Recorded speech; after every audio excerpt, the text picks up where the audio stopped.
across the UK, on DAB+, on YouTube, on your mobile, and on your side. This is Talk.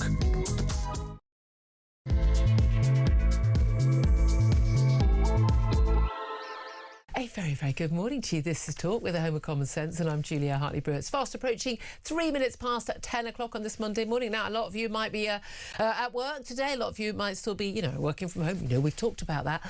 Or you may indeed be enjoying your Easter holidays. You have sneaked away from the kids. Just sneaked away a little bit of common sense here from Auntie Julia. Well, we're here to give you your company there. And whether you're listening on DAB Plus radio, whether you're on your smart speaker, whether you're on YouTube or your connected device, very much appreciate you taking the time to join us. Don't forget, if you miss anything from the show, you can go to my YouTube page, The Julia Hartley-Brewer Show, hit subscribe, and you never have to miss a thing. Coming up in this hour, we're going to be discussing benefit claimants getting a 6.2% rise in their handouts, while hard-working Brits are tightening their belts. 1 in 8 parents now claims that their child has a disability. Police are failing to solve, wait for it, 92% of burglaries in Britain last year. We've still got a third of coppers who haven't sold a single crime in a year. What on earth are they doing all day? Are they just sitting around twiddling their thumbs, picking their noses? What are they, I don't know, eating donuts? Is that what they do these days? I don't know. We're also going to be talking about another crime which obviously is very, very rarely solved, and that's phone theft. And Kemi Badenoch, the Tory leader, is demanding answers over what she calls Morgan McSweeney's extremely fishy phone theft. Got so much more to talk about, plenty more besides. All of the chat I'm delighted to say today over the next few hours with the Conservative commentator Benedict Spence. Morning to you. Good morning. It's one of those sort of weird sort of parliamentary recess bitty days where there's a small matter of a war over in the Middle East, which is massively impacting and going to hugely, colossally impact our economy for probably the next year.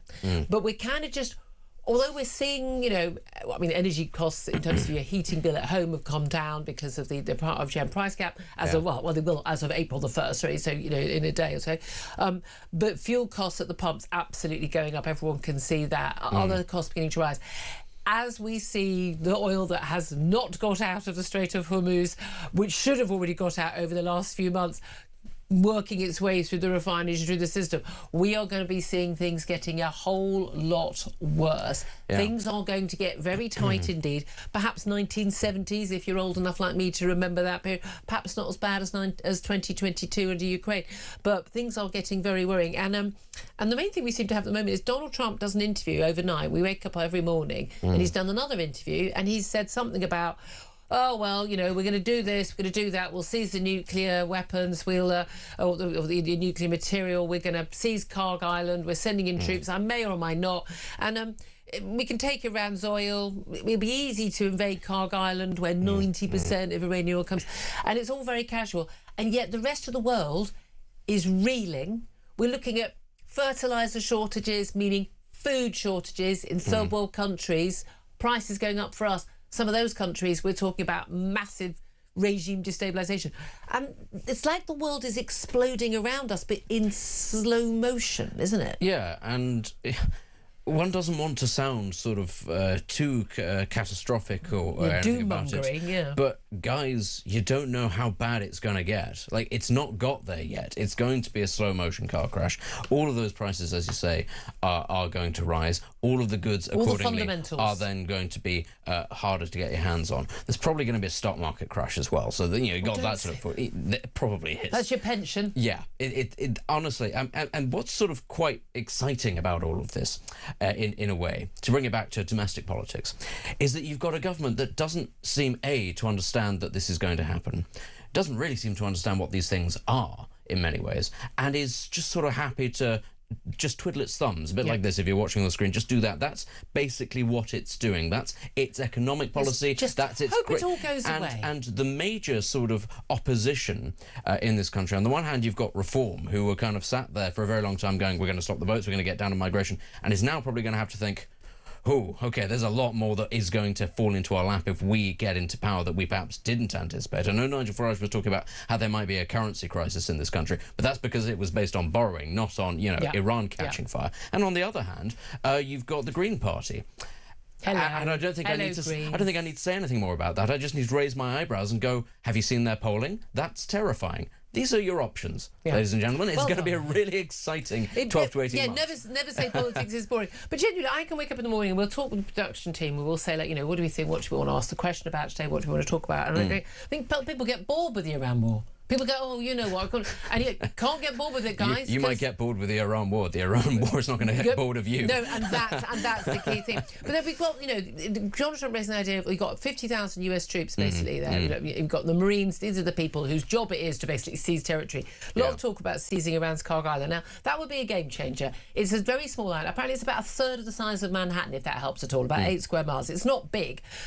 Pretty well defended though, and it's basically where 90% of Iran's oil comes out. Now, Iran is closing the Straits of Hormuz, deliberately select, we can still get our oil out. They're making a fortune out of selling their oil. They're selling the same amount as they were before, but they've destroyed some other oil facilities. They're not letting tankers go out of the Gulf, so they're doing well. If that was seized, then you're talking about a different sort of war. The trouble is, are the Iranian people in charge right now, are they more hardline than the old lunatics? We've just got a new set of lunatics. Is anyone actually in control? Are there talks going? We don't even know if there are talks going on. Iran keeps saying they're not. We know there are messages. What is Pakistan's involvement? This is not a player I trust. I'm so sorry. They're busy just getting out their own oil tankers. But we are in some very, very dangerous territory. And you're also in this situation where whatever Donald Trump says he can do, whatever the military might of America can do, if you're dealing with lunatics who are willing to take any beating whatsoever for ideological reasons, and you're in the situation where the American public are not willing to take, even more than a handful of US deaths of troops, you've got your hands tied behind your back. Yeah, it's, listen, I'd love to be able to give people sort of a vision of what's going to happen, but even I'm sort of sat here just going, there are so many different... Benedict. So in terms of what's going on in Iran itself, nobody has a clue actually what's going on. There are a few things that we can say, and that is that the Americans and the Israelis have managed to degrade the Iranians' missile and drone capacity, but it's not zero. It's not zero. And all you need, if you're firing at troop formations, okay, that's one thing. If you're firing at oil fields, that's a very different system. You don't need to be anywhere near. And the impact of that you don't need to be anywhere near as accurate with your one missile with an oil field as you do with a troop formation. So nobody knows what the timeline is on any of this. And the thing is, even if the US does seize Cargill Island, all that will prompt is then the Iranians are in a even more difficult situation. They're going to set the American troops on fire. Yeah, that's what they say. Yeah, but this is what they will do. They will fire more and more at civilian infrastructure in the Gulf region. They'll fire more and more at all of those tankers currently sat off the Gulf. They don't care. As you said, they're religious fundamentalists. They believe in the idea of paradise. This sort of concept that the average sort of secular Westerner sort of sits there and goes, that sounds nuts. And they're just like, yeah, but we believe it. But this is the weird thing. It's like, we constantly hear statements, whichever the government minister is on with the media around, and it's during parliamentary recess, so where are you going to get them on the media around now? Is say, well, we're at the front of trying to de-escalate, and it's sort of. No, you're not. Yeah. You haven't got any powers in this region. What? You've got no influence whatsoever. It's one of the things I do find. Now, this is a terrible thing. So I'm sounding like a terrible human being, but you knew that already. But some 70 Britons arrested in Dubai over social media posts and war photos. Even receiving a photo in Dubai of a missile attack or bombing technically should get you 10 years behind bars. People aren't even going to be charged for months, but they can face a long time. People get there even if they're freed on bail, their passports are taken, and then they're unable to leave the country. Hey, you all thought you were living in this amazing country. 85% of people are sort of, from abroad, and you've all got all these freedoms, and it's so safe. You've been telling us how wonderfully safe it is. Oh, there are no street crimes. There's no rapes. It's all wonderful. It's a wonderful country. No, you've been living in a totalitarian state where you have no rights. There is no proper no proper judicial system as we understand it. Well, great. You've not been paying any tax. I hope you've had a great time. Oh, and now you want our help? Now you want the British government to come in and help you, do you? Want the Foreign Office staff to come in and help you? Well, yeah, we're going to have to do that because you're British citizens. But maybe don't live in a totalitarian state and say how bloody wonderful it is and how safe it is when actually it's all conditional on you saying stum about the fact that your next door building was knocked down by a missile and that you're terrified for your life, because you're not allowed to say that because you don't live in a free country like Britain. And I know we're not perfect, and I know we've got government after government who are trying to stop our freedom of speech, but it's not as bad as the United Arab Emirates. So I'm so sorry if I have zero sympathy for Britons currently in Dubai discovering that it's Dubai and not London and you don't actually have any rights. Just saying. Not much sympathy for you. My attitude is, with all of these situations, you go to a country, you understand what the laws are of that country, you abide by them. That's the open and shut thing. Or, it's just how or it leave. is. Or, well, in my case, don't go there in the first place. If you don't like those laws, then you don't go there, or you don't fall foul of those laws. By the way, that's the trade-off for you not paying tax. When it comes to Iran, the solution the British government's got, Prime Minister today is hosting a summit at number 10, these round-table summits, and you just know nothing's going to come of it. Energy companies, shipping companies, logistics experts about what the impact on the economy would be. I mean, it's good that they're finally trying to learn what it is. I mean, Stop us out there going, so this economy you keep telling me about, how important is it? Meanwhile, Rachel Reeves is meeting with a load of other sort of Treasury ministers from Europe and elsewhere, and apparently her message is going to be, well, you know what, we need to wean ourselves off these fossil fuels and get onto renewables. I mean, idiot. I wrote a piece of The Sun last week how the real Prime Minister is Ed Miliband. I mean, that's the thing, and it's true. It really is just net zero is controlling every aspect of our country right now. Now, Australia is the latest country to cut fuel duty, to cut prices at the pumps. And then they followed you, Spain, Ireland, and a few others. We're told by the government again and again they will not, at the next budget, they will not cut the fuel duty. They're going to keep it. That's a load of nonsense. It's going to be. They're going to have to, aren't they? Yeah. Most of the money when you go to the forecourt, most of the money you spend filling up your car is tax. Yeah, I mean, well, we say that they're going to have to. We assume they're going to have to. But we also, at the same time, as we've just alluded to, we're not entirely sure that these people understand how economics work. There is that point. So there is every possibility that they, in fact, do not do this, and then they reap the whirlwind that comes from that. Listen, it's not going to be a short-term fix, drilling in the North Sea or for gas or anything like that. Any of the things that they could do, that is pretty much the only thing that they could do, is cutting fuel duty in the short term.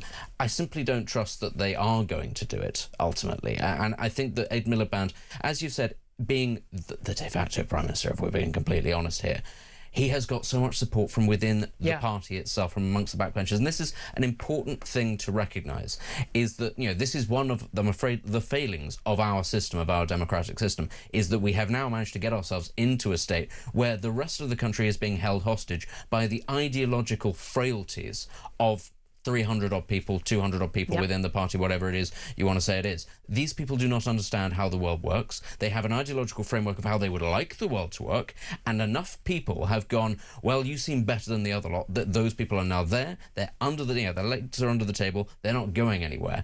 And the country will have to just stomach as much pain as possible until the Greens get elected. Really understand. Well, that, I'm afraid, is the major fear, is that this country, as much as I like to think that the average British person is rational, is smart, very clearly they are not. 48% of them voted to remain in the EU, so obviously at least half of them.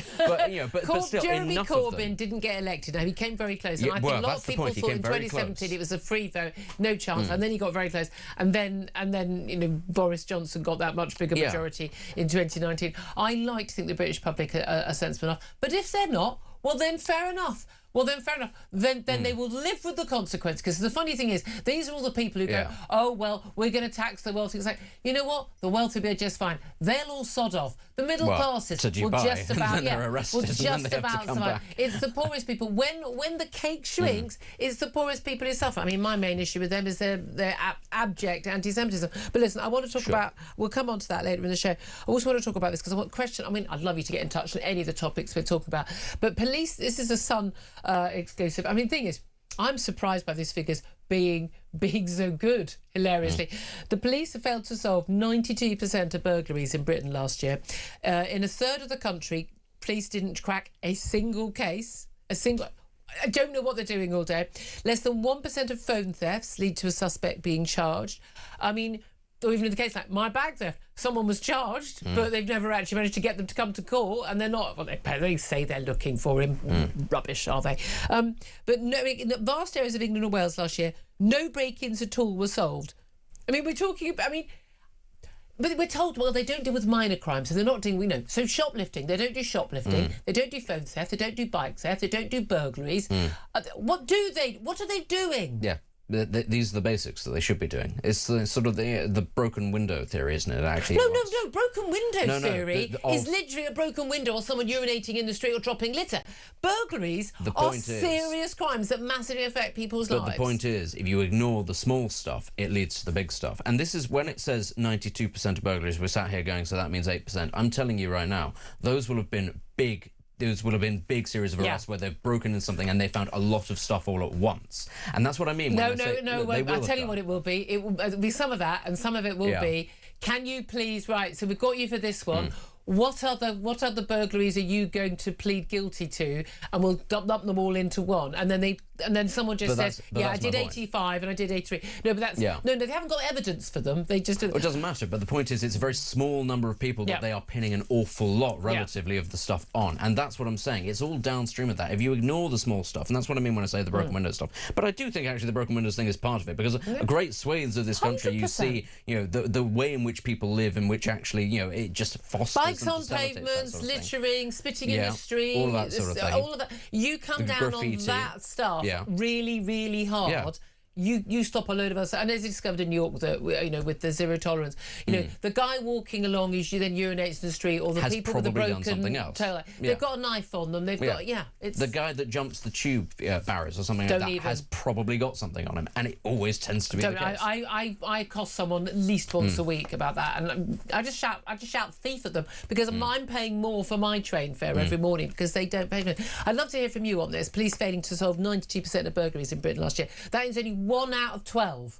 1 out of 12 burglaries is actually solved. I mean, and frankly, those were probably almost entirely where people themselves have produced the evidence. I mean, only reason my bag theft was, quote, solved, as in there was someone arrested and charged, but never actually appearing in court, was because I produced the evidence. What is your reaction to that? Only 1 in 12 burglaries in Britain actually being solved by the police. Give us a call, 0344 499 1000 is the number to get in touch. Text the word TALK and your message to 87222. You can also send us a message on X at TalkTV. Calls are charged at the national rate. Text costs 1, standard network rate message. Talking of phone theft, though, I mean, they say 1 in 100 cases of phone theft are solved, so it's basically decriminalised, same as shoplifting. The Morgan McSweeney, says Kemi Bade, not the Tory leader, Morgan McSweeney has to explain what she calls his extremely fishy phone theft. We've had more information coming out over the weekend. This is about the Prime Minister's former Chief of Staff, who, while he was Chief of Staff, one of the most powerful, important people in the country, at number 10, October the 20th last year, after Peter Mandelson had been sacked, and while there was lots of talk about there going to be some parliamentary demand to hand over all the messages about the decision to appoint Mandelson, in which Morgan McSweeney was a key player in persuading the Prime Minister, it turns out, it was his office phone. Again, he gave the wrong street. He didn't say he was a member of the government. There's been no follow-up from number 10 about this theft, which is very bizarre. Turns out he's got 2 other private phones, 2 other personal phones, in this humble address, as it's called, where you've got MPs, including Labour MPs, voting for Parliament to basically have the right to scrutinise what the hell went on, all the private communications in number 10, the meetings, the emails, the WhatsApps, everything. Downing Street had to go through, basically, can everyone please give up the information? They have now, but haven't already, requested, not demanded, requested that Morgan McSweeney reveals messages on his personal phone. Even the staff who were still there and Morgan McSweeney, they're allowed to decide themselves whether they think it's relevant or not, as opposed to everything, and then we'll decide what's relevant. This is quite apart from anything. This is basically 2 fingers up to the House of Commons, who represent us. Yeah, and the thing is, it's not going away, this story. They seem to think that if you just sort of obfuscate and drag your heels and don't comply, that it will. But every couple of weeks, Peter Mandelson's mug is going to end up back on the front pages of the newspapers, because something else will come out and everyone will be reminded, oh yeah, that's a thing. This is going to run on and on for years, this story, because we're not setting the agenda in this country. It happens in the US, and there's no power that any sort of British politician has over any sort of media infrastructure there. And there are more documents to come out. And they keep on coming out. This is the slow poison that's going to do for Keir Starmer's credibility, because whatever else happens, every couple of weeks, the public is going to be reminded, oh yes, he made this man the ambassador to Washington, knowing what he did, or believing the nonsense that this man made, which is an incredible indictment of his judgment. And then, oh yeah, who was his chief of staff? Who was he friends with? Oh, right. And what happened to his phone? Oh, that's the thing. It's just going to keep on chipping away at the credibility. Why it is that they think that actually elongating it, dragging it out is going to make it any better? Cleverer than us. I know they think they're cleverer than us. Really not. But we've seen this sort of thing happen in British politics so often. The scandal starts, it starts small, you think we can write it out, it gets bigger, and they just think if you just ignore it long enough, everything will be fine. Listen, Sakir, the war has come and it's still not made things better. You know, you're not getting your Thatcher moment. It's not going to save you because you don't have any troops to deploy. You know, this is the issue. And somehow that's what's going to go. That's what's going to do for him. There's no escaping Ironically, it's going to be that. 10:23 is time. Love to hear your thoughts on everything we're talking about. Covered a lot of ground there. In particular, I would love to hear about this. I mean, police failing to solve 92% of burglaries. I mean, it's just 1 in 12 burglaries is solved. What the hell are the police doing if they're not actually investigating burglaries? I'm pretty sure that if I set my mind to it, I could if I'm a house of burglar, I would be able to find out. Word on the street, go to the local pubs. Come on, this is ridiculous. What are the police actually doing with their time? If you're a police officer, I would love to hear from you. 0344 499 1000 is the number to call. Text the word talk and your message to 87222. Message us on X at Talk TV. But in particular, I'd love to hear your calls and your thoughts on all these roundtables and what we're going to do about the fuel prices and energy prices, the Iran war. You name it, I'd love to hear your thoughts on all of it. This is Talk.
Across the UK, on DAB+, on YouTube, on your mobile, and on your side. This is Talk. Good morning, welcome back to the show. This is Talk, the Home and Common Sense, for me, Julia Hartley-Brewer. 10:26 is the time. Let's get some of your messages coming in about this failure to solve 92% of burglaries in Britain. Vin says, why do we pay for their failure? I mean, maybe if they just spent a little less time wearing, rainbow lanyards and arresting people for hurty posts on X, then they could actually, investigate some, I don't know, crimes. Dan says, if you need the police to respond quickly, write something offensive about immigrants on social media, you'll have an armed response unit at your house within minutes. Ain't that true? Mark says, I bet the 8% that were solved were the houses of rich people. I remember a few years ago seeing police patrolling down my street, and I went up to the populace officer and said, has someone important moved in the area? He said, why? I said, well, because I haven't seen a copper here for 5 years. So I assumed there was a reason for it, and it wasn't just, patrolling. Why would they bother with burglary, says John? They're far too busy policing tweets. Again, Owen says, I blame the Tories. They cut police funding and expected the same standard of service. I still think that the police could solve fewer crimes, but actually each of them does the same job. But if it is impossible for the police to be vaguely doing their job if in a third of places in England and Wales not a single burglary is solved. That is a police force simply not doing its job. I mean, I'm sorry, full stop. There are not that many historic sex crimes they're looking into, forget to say. Embarrassing, says John. Nothing in Hollowed Out Britain works. Louis says they don't have the time. There are too many anti-establishment poses to go through. And Phil says, did the 8% hand themselves in? They probably did. They just wanted a hot meal for the night, didn't they? Let's go into other subjects. Daniel's in Epsom. Now, Daniel, you want to talk about the Green Party, don't you, which we just touched on there with Benedict. And the Green Party have had their spring conference. It was online. Zach Polanski, the Green Party leader, was busy dancing at a... Well, it was a pretending to be against the hate march, but as always, it's just an anti-Semitic march, isn't it? But Daniel, what do you want to say? Well, what I want to say is, to most ordinary British people, the Green Party are just a really unfunny joke that's gone too far. But you have to kind of put it in... Let me tell you a story. My nan and granddad got married in the 50s, and they went to the council and they were given a house, right, about a week later, which they subsequently bought. My mum and dad were able to buy a house and have a family, and I'm 49, so I was able... And over the generations, it's got progressively harder to do that, right? So now the social contract's completely broken for a lot of young people. You can't meet a girl, settle down, buy a house like you used to be able to. And that's why parties like the Green Party, which to most of us, right, it's laughable, right? But they're appealing to the upper middle class sort of uni-grad types for some reason. Who feel they've been hard done by. No. Yeah, and then plus the Islamists. I mean, blimey, if you'd have seen that, did you notice that at the Green event in London, when they had the LGBTQ stand and they were all dancing to like techno music, there was not one Islamist Green in the crowd. No, they've got these two completely different audiences. No, I completely agree with you. I understand why young people would say, well, this isn't fair. And again, that's why they're turning, to the left. In fact, it's interesting, girls are turning more to the left and boys often turning to the right, turning to reform. But a lot of them turn to the left because it's that whole, it's the wealthy. It's like, will we see these signs that this march, it's not, what is it? It's the danger isn't coming on dinghies from the Channel, it's coming in private jets. No, the wealthy aren't dangerous to us. But yeah, I'm happy I want people to be taxed at a reasonable rate, and I don't want people to escape their taxes. But the idea that that's going to solve everything is absurd. This idea that everyone who's rich has basically stolen it off people who are poor is a load of nonsense.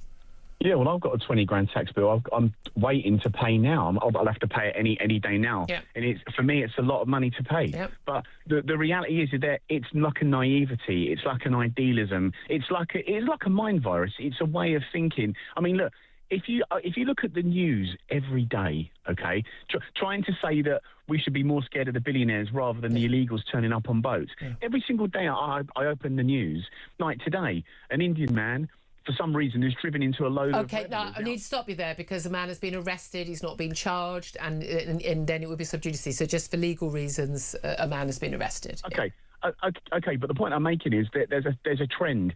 The victims always seem to be native British, and the attackers are from somewhere else generally, right? And whether people like that or not, that is just a fact. We certainly have there are certainly, I mean, in fact, I don't think Indians come into that category, actually. They go, this is a suspect. But we certainly have an issue with migrant crime. And the people on the left who completely deny it, again, are just simply not paying attention to the actual facts. Daniel, thank you very much for that call. Appreciate that. But as you say, I think it's understandable, people going for more radical parties, if you feel that you've been, you've lost out.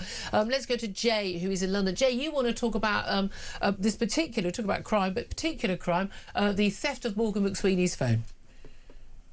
Well, it was just that Benedict mentioned that this subject is not going to go away, and I think I'm a little bit sceptical about that. These subjects do go away. They just disappear. Whoever talks about Lord Ali anymore? And by the way, I think he was probably involved with Lord Mandelson as well. They were, after all, flatmates many years ago. But these subjects, they just disappear because these corruption scandals, they keep coming thick and fast. But the stench stays. I mean, the whole free gear thing has stayed. It kind of, people haven't forgotten it. Well, there's nothing came of it. Well, the Prime Minister had to pay a load of money back. And also, we exposed the fact that he was a complete hypocrite. Yes, but But it dented his surely polling, and that has an impact on whether he stays as Labour leader. surely it was corrupt and illegal. Well, No, it wasn't corrupt. It wasn't. No, apparently. No, they're allowed to get freebies. I just don't know why they need them. I've been able to buy my own clothes all my life. Well, apparently it's not corrupt then, possibly for Morgan McSweeney to conveniently lose one of his phones. Well, he said he claims his phone was stolen. Yeah, he claims that. Yeah. Yes. Do you agree with Kemi Badenoch? Do you think it's extremely fishy? Yes, it's more than fishy. Very, very convenient. But your thing is, you think, look, the scandal will go away, and then we move on to something else. Yes, it'll die down, and nothing will be done about it. Because I think this is going to keep. We have the worst thing hanging over us at the moment. The worst. It turns my stomach thinking about it. The rape gang scandals, and still nothing is being done about it. This is true.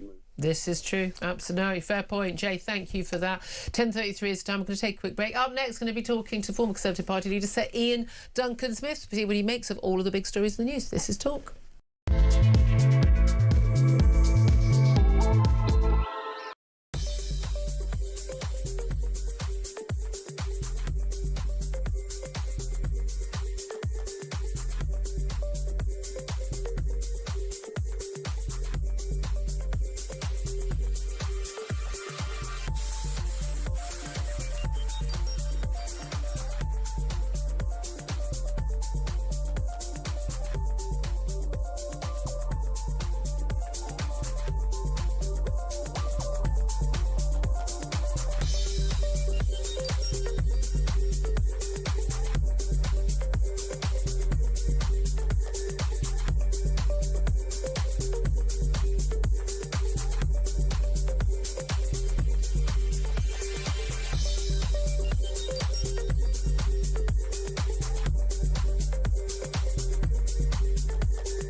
Across the UK, on DAB+, on YouTube, on your mobile, and on your side.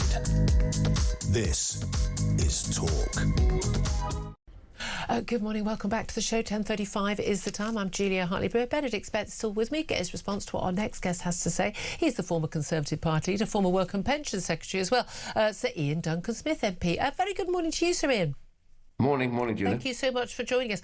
An awful lot to talk about. Small matter of war, small matter of that. I did want to talk to you, though, also just about where we are in terms of how people are coping, because we've got fuel prices going up. We know, although we've got, as of tomorrow, the cut in our household energy bills, but everyone's expecting they're going to go sky high after that 3-month Ofgem cap is finished, when we've got what's going on in the Strait of Hormuz. But at the same time, we've got the bizarre situation where we are seeing benefit claimants. They're going to be getting a 6.2% rise in their benefits this week. The two-child benefit gap is being scrapped, so a lot of homes, largely with only one working parent, if that, are going to get an extra, thank you, £3,500 a year for the extra children they've had that they can't afford. MPs like you lot, you're going to get an extra £3,300 cost of living handout. Meanwhile, most people who go out to work every day are really struggling. It doesn't feel fair anymore. I agree, and you're the first person to tell me that we're getting some kind of handout. So I'm not going to take the handout, I can promise you this much. I shall give it to some worthy cause or other. But good to hear. There's absolutely no reason why we should be receiving anything here as politicians. After all, we are in the upper income brackets, really, relative to the British public, and if only the lower group who are on benefits are going to get this stuff, I don't see why we should be then getting anything at all. So I don't approve of this, but notice it was put out there before we had a chance to debate it. And MPs don't. I mean, MPs don't get a say over their pay. That was taken away from them. This is an IPSA thing, and I just think it shows a lack of. That's the trouble when you take it out of politics and give it to another organisation. They don't understand that everything with us is politics. So, as far as I'm concerned, it's unnecessary. And that's the thing, not everybody is going to get it. Oh, look, by the way, the price of fuel's gone up to get to work, so I'd like a pay rise, please, boss. And the boss is going to say, yeah, all of my costs have gone up as well, so it's a big no from me. And, people who are working are feeling at the moment, well, hold on a minute. We're the ones paying for everything. And even when there's talk of helping out if energy bills carry on getting higher, over the long term, helping out the people on benefits, people at the bottom end of the pile, the people who are working. And we're not just talking about the rich, we're talking about people at the very bottom end of the income scale. Every penny of tax they're paying more to help people who aren't working. And people more and more are just saying, it's just not a fair exchange anymore.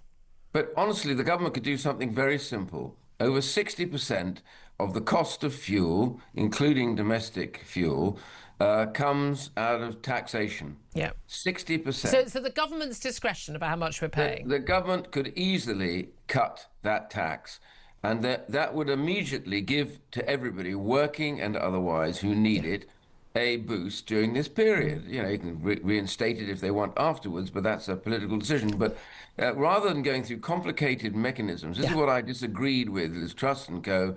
at the time. I said, what are we doing setting up new benefit systems to help people in certain categories and not in others?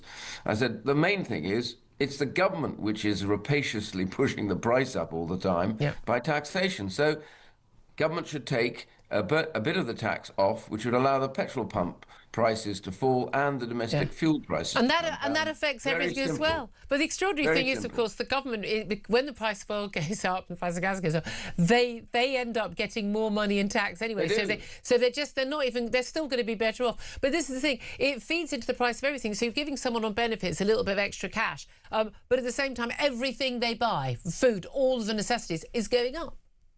Yeah, the whole thing is mad. That's why I'm saying it's in the hands of government to do it very simply, to be fair about it. But, the honest truth is to get this thing down as soon as possible. And the best way to get it down is the government takes the lion's share of costs on petrol, pushes them up as a result. It should say, OK, well, if it's very difficult out there, let us reduce that burden slightly. The second thing, of course, is if we had been drilling for oil, which we should have done as soon as the government came in, the last government should have done early, even though they finally came round to it. And I was arguing for this, because as a resource, a strategic requirement, we need to have our own oil and gas. I know of no other country, by the way, that would be sitting on so much oil and gas and not be drilling. For God's sake, any country in Europe be on their knees begging for such a resource. I mean, look at Norway, for God's sake. They're actually selling us oil that's coming from the North Sea, where we should be drilling it. It's genuinely painful. I think you'll find, if you check with Ed Miliband, who apparently knows about these things, he thinks, we wouldn't benefit at all from drilling for North Sea oil because there's a world gas and oil market, and therefore we wouldn't benefit. Complete and utter nonsense. Of course, there's a global gas crisis, but here's the thing: we import gas from countries that have to turn it into LPG, liquid gas, now a very expensive and energy-consuming process. They then have to ship it on a very expensive transport. They then have to get it to the UK, where we have to take it back from the liquid form into gas, again expensive, and then ship it around our countries. The cost of that would disappear because we'd be pumping it as gas down the pipes into homes. I mean, really? And the truth is, this whole net zero nonsense that's going on at the moment has been an excuse for the advent and arrival of neo-communism into threatening all of us with regulations, cost impositions. We have a sort of pseudo-religion now going on that if you dare open your mouth about this thing, everyone calls you a climate denier and you're apostate and you're treated like it was part of the Spanish Inquisition. I have to say, it's time that Britain realised, we managed to get across from different politicians, that we are fundamentally believers in freedom of speech, freedom of expression, freedom of religion. All these things started here in the UK, and we can't have this nonsense now that we have and bad decision making. Well, I hate to tell you that according to Ofcom, who regulate what we do broadcasting, and we didn't get to it last week, but there's some various investigations. Ofcom consider climate science to be settled science, and therefore not something that one can debate as an either or on a radio show. I have to say, I ignore that because I think that is completely and utterly against the law for them to try and regulate that. And there's no such thing as settled science. If you think there's such thing as settled science, you don't understand science. But also the debate over is bonkers. The debate over net zero is a stupid statement to make. Nothing in the world is settled. I know, but in the sense that everything is welcome to media regulation. They may not like it, but the establishment is not settled, and I would refuse to take any advice from any establishment body like that. And the BBC will, of course, but I hope that Talk doesn't. No, absolutely not. I mean, but that's the thing. It is absolutely extreme. I'm sure the Free Speech Union are going to be wanting to have words on that.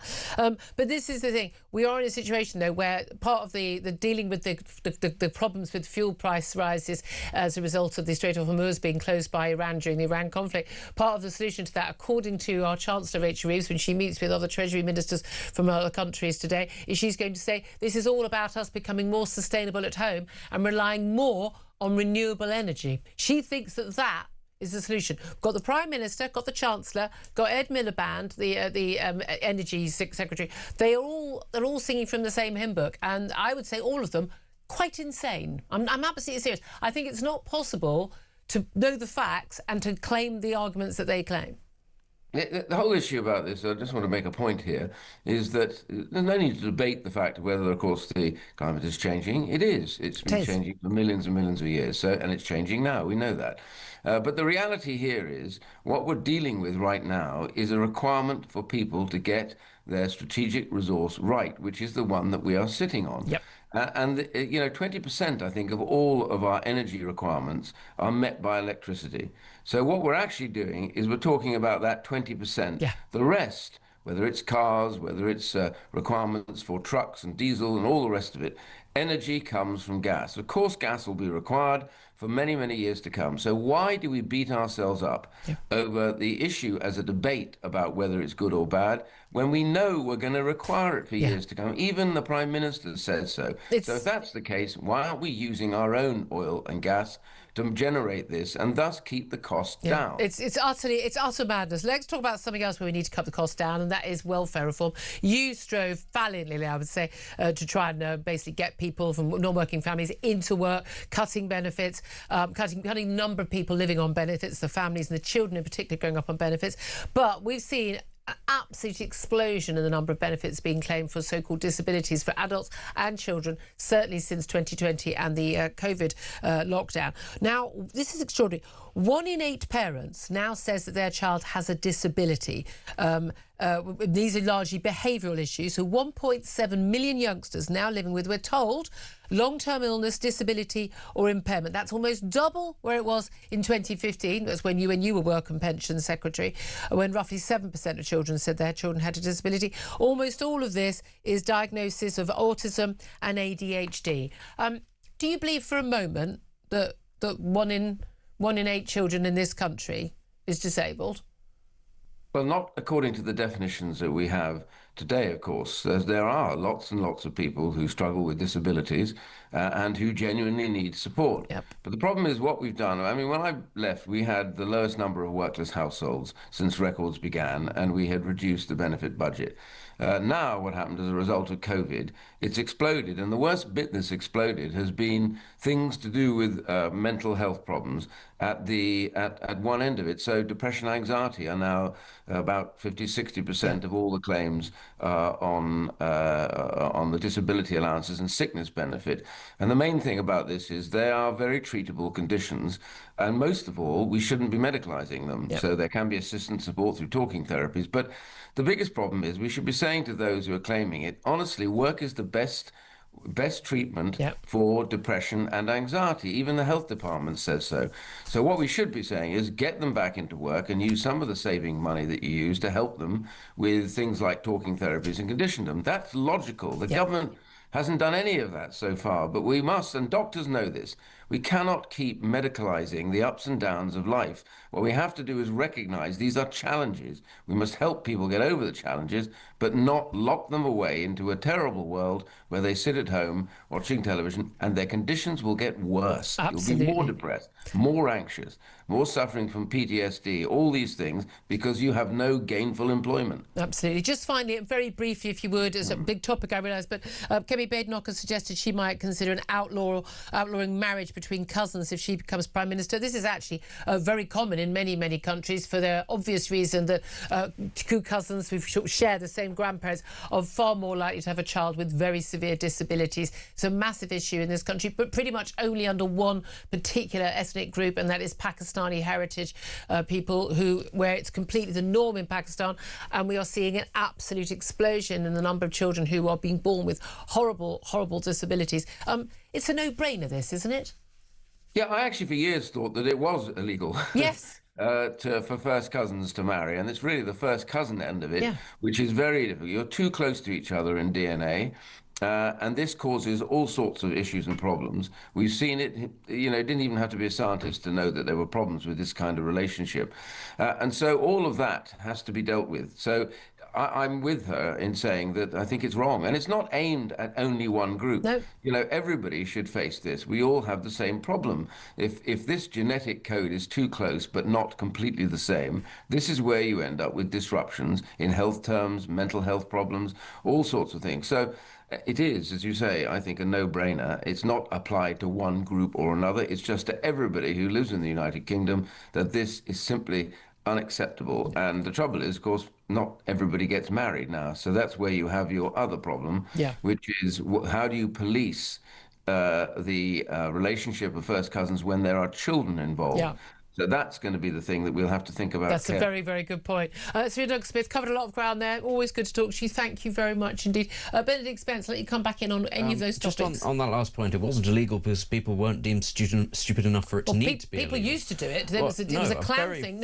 Cousin marriage was very common for many years. I'm going to just have to push back on you. That's the point of why you had parish registers, so that people could see and it didn't need to be illegal. But the key issue is also people who marry their cousins and go abroad specifically to do it, to avoid detection, and then they bring the cousin and all the extended family here. That's going to have to be made illegal as well, and that probably means some very difficult choices for whatever government it's another problem that we've imported to the country, which has a huge cost to an awful lot of other people. So much more to talk about. 10:49 is the time. Your thoughts on that very welcome. 0344 499 1000. Up next, going to talk to Sun journalist, our favourite Thomas Godfrey, about lawless Britain. Britain's failing to solve a colossal 92% of burglaries last year. What are they doing all day? This is Talk.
Across the UK, on DAB+, on YouTube, on your mobile, and on your side.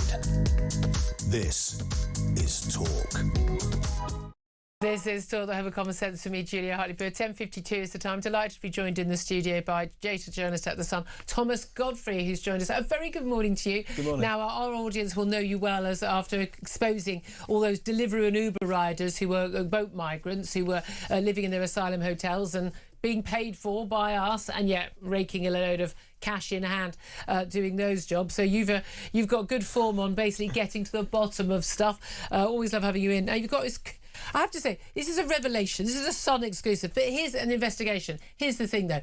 I'm surprised it's so good. Here's the thing. This is police failing to solve, and the number is staggering, 92% of burglaries in Britain last year. In a third of the country, police didn't crack a single burglary case, and also less than 1% of phone thefts have led to a suspect actually being charged. Forget actually, going to court or anything.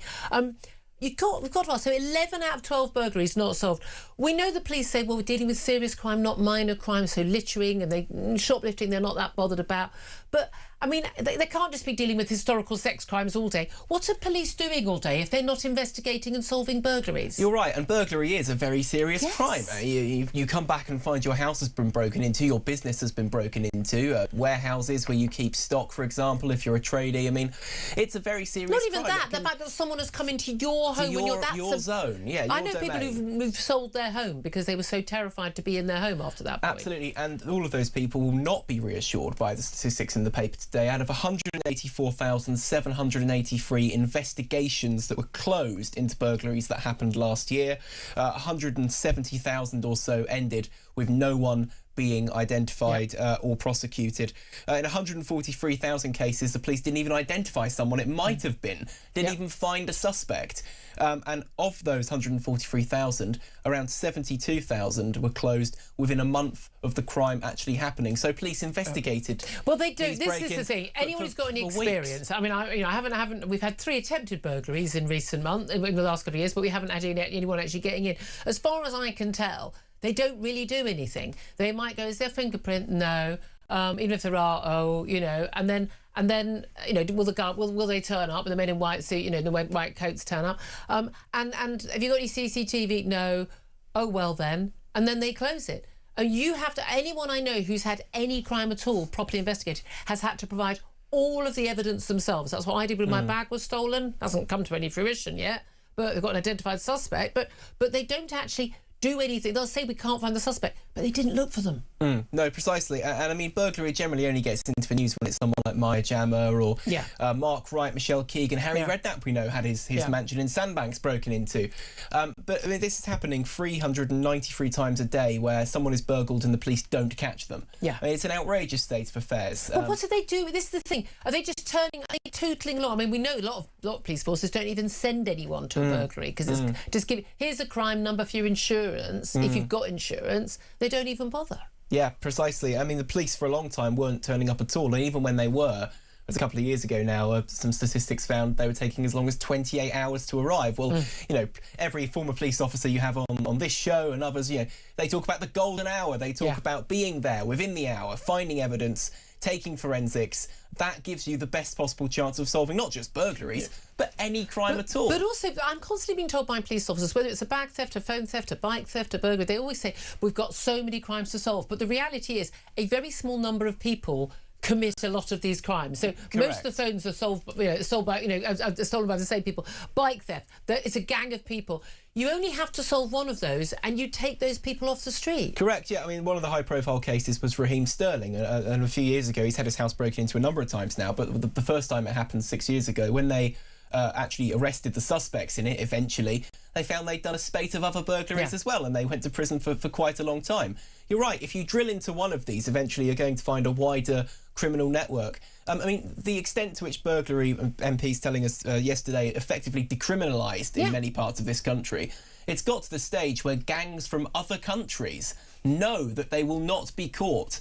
And they're coming into Britain just to commit burglaries and then flying out again with their ill-gotten gains. But I even find that's the state of affairs we're at. Every now and then criminals are coming in just to commit crimes. But a police force will make a big announcement, we're doing a crackdown, like they did that crackdown in London on phone thefts in the West End, and they said, and we've arrested all these people. You think, But you could have done that on any Monday in the last 5 years. You just chose not to do it. I mean, Morgan McSweeney's phone, I'm sure we'll never find either, the Prime Minister's former Chief of Staff. But there's a growing frustration from people. You know, their council tax goes up, the other tax go. You know, there are more. You know, there are more police officers. You know, I know a number of police officers, and they're all desperate to leave the job because they feel like they're not getting the priorities aren't where they want them to be. They want to nab people committing burglaries to stop them committing other burglaries. That's what they came into the job to do. So why isn't it being done? Correct. I mean, that would make Britain safer, wouldn't it? With the stated aim of any government. Place to live. Make Britain a nicer place to live, make it safer, make people feel secure in their homes. I mean, London is one of the hotspots for this. Colindale in North London, there are 131 burglaries last year, 0 were solved. Basingstoke, part of Basingstoke, rural part of Basingstoke, 96 burglaries, 0 solved. I mean, I could read out a list here of areas where talk listeners, not that they ever would, but they could go. And, don't do this. We are not don't go and burgle. I'd recommend you would, but the only risk is with how lawless Britain's becoming that when you return home, having burgled someone else's house, your house has also been broken into, and the police don't solve that either. So maybe what's contributing to the surge in these statistics. But the true number here, 184,000 investigations were closed. The police are still investigating 40,000 more, but given 92% weren't cracked, I don't know if any faith they'll crack. When they say investigating, what they mean is someone has filed a report and someone is going to like make a phone call or write an email and nothing else happens. That's the thing. Their idea of investigating. Benedict Spence, have you been burgled? Phone theft? I've not, and now I'm terrified at the prospect of turning home to find that somebody's got there before I got there. They know where you are right now. This is the circular economy in action, isn't it? Where everybody's just thieving from each other. Genuinely, when we used to go away with Christmas, we actually had friends, our neighbour's sort of mother used to come and stay in our flat. Because we wanted to know when I'm away, people know I'm away because I'm not on air. So we wanted to make sure that we had somebody in our home to make sure that, you know, people would know it was occupied. I think footballers have that because obviously when you're playing football on TV, they can go, well, you're not at home. Ian Wright when he was covering the World Cup one time, wasn't it? It's happened to Maya Jama, Ruben Diaz, and it's away day raiders. He's naming a load of young people that we haven't heard of. He's young. He knows no better. Thomas Godfrey, data journalist at The Sun. Always great to have you in the studio. Benedict had no idea either. Fantastic to have you in the studio. You definitely like a Maya Jama. Oh, would I? You would definitely like a Maya Jama. Anyway, it's almost top for the hour. We're going to get to top of the hour. We're going to be talking about loads more. I want to hear from you, your experiences of this as well. 8344 499 1000 is the number to call. This is Talk.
across the UK. On DAB+, on YouTube, on your mobile, and on your side. This is Talk.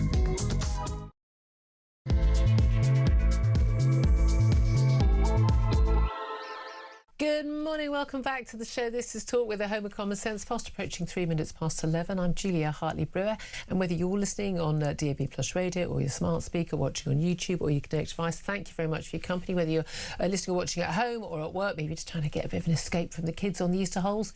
We've all been there. We're here for you. Home of Common Sense. Coming up in this hour, we are going to be discussing how benefit claimants are able to get going to get a 6.2% rise in handouts, while hard-working Brits are tightening their belts and paying for everything. White van workers are suffering as the Iran war sends the price of diesel in particular soaring.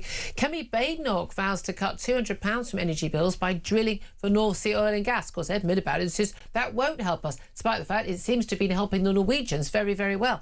And why Girl Guides are facing legal action over their ban on trans-identified boys from being part of the Girl Guide group. Clue is in the name, folks. The clue is in the name.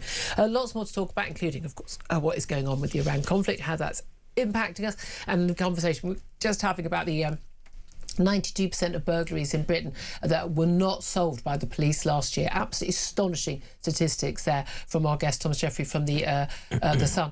Police failed to solve 92% of burglaries in Britain last year. What is your reaction to that? I'd love to hear your thoughts on that and all the other topics we're talking about. Give us a call on 0344 499 1000. Text us on 87222. You can get in touch on X at Talk TV. Calls are charged at the national rate and text costs £1. Standard network rate message. And a very big good morning to Conservative commentator Benedict Spence. He's also still with us. Morning to you. Good morning. We started off in the last hour talking about the Iran war and how it's impacting everything. Today, the Prime Minister is hosting a number 10 summit on the conflict and how it's impacting the economy. He's got, the energy suppliers, the shipping companies, the logistics people who make everything happen. And now I'm hoping he's going to actually listen to what they say about what the issues are and what needs to be done, as opposed to him sort of telling them that what we really need is more net zero, which is what I feel he's probably going to do. Australia's just become the latest country alongside Ireland and Poland and France, I think, to cut fuel duty, to cut prices at the pumps. Do you think that is where we're going to head, even though the government says they're not intending to do that?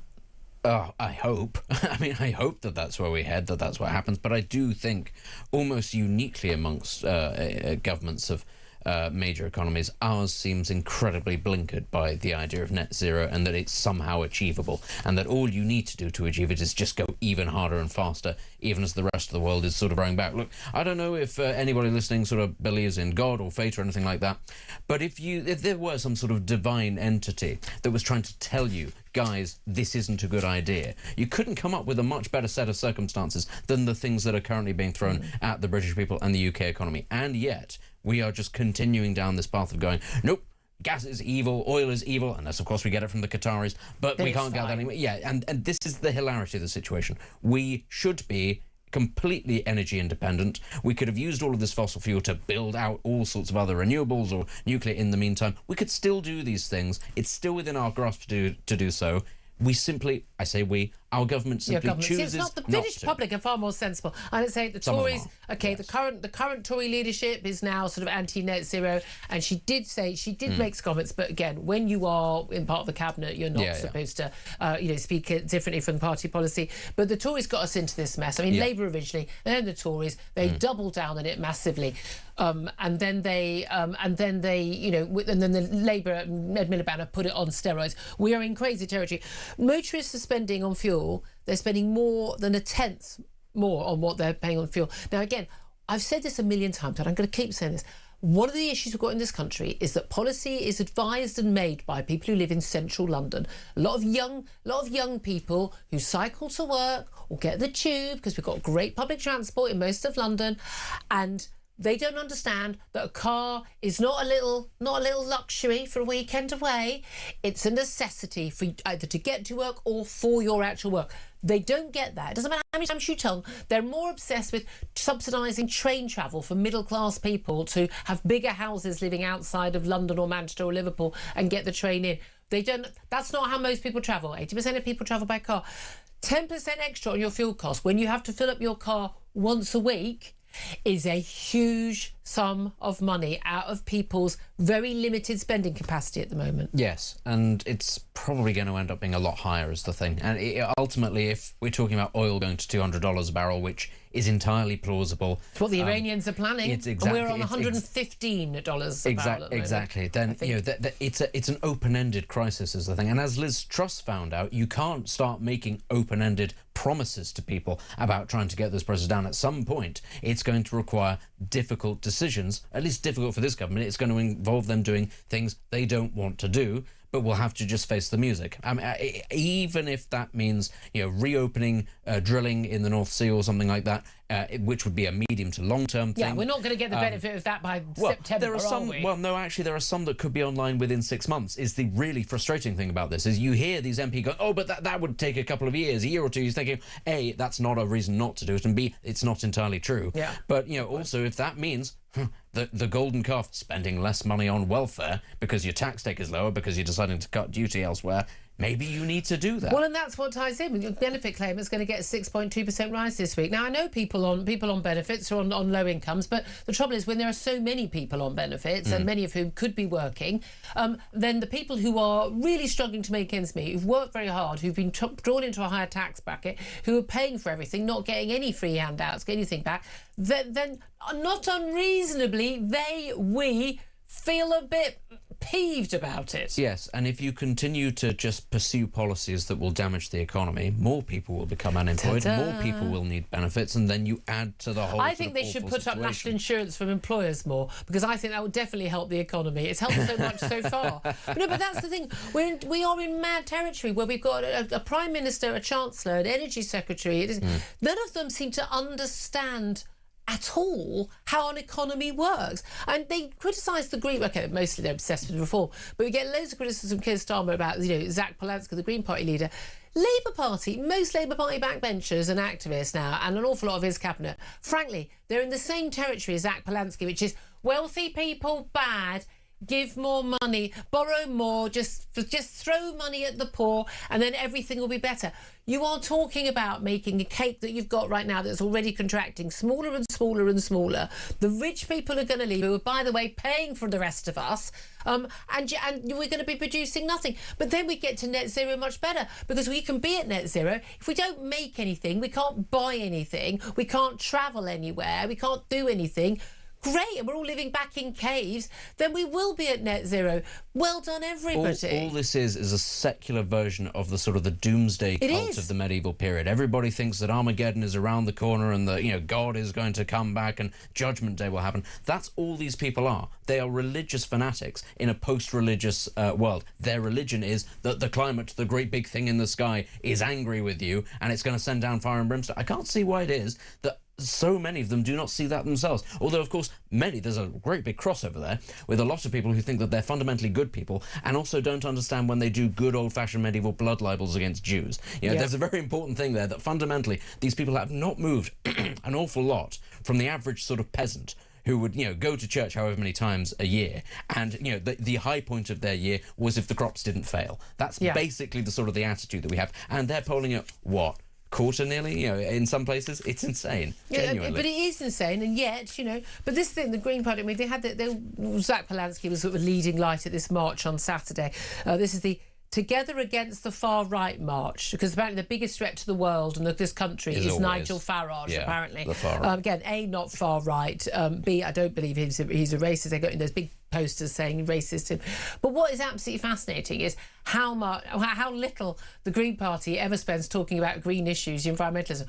Didn't come up at all in the Gorton and Denton by-election with Hannah Spencer. Yeah. It was all about Gaza, because, Gaza's the really big green issue. But it's fascinating. Again, this march ended up being, as these things always do, most of the placards are either socialist worker, or they're these sort of pro-Palestine lot, a load of people pro the Iranian regime, anti-America, anti-Israel.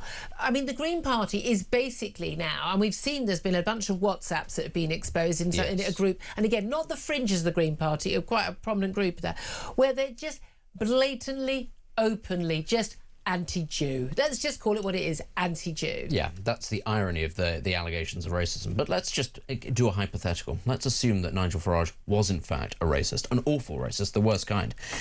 You will see actually how quickly people stop caring about racists when they can't afford to heat their houses, when their jobs disappear, when they can't afford food because prices have gone up and there are shortages. The trouble is, this is the thing. when countries get poor, people often do start blaming people who are other than them. We have been told in this country, in the post sort of Second World War establishment, that racism is the very worst crime. Listen, that's fine.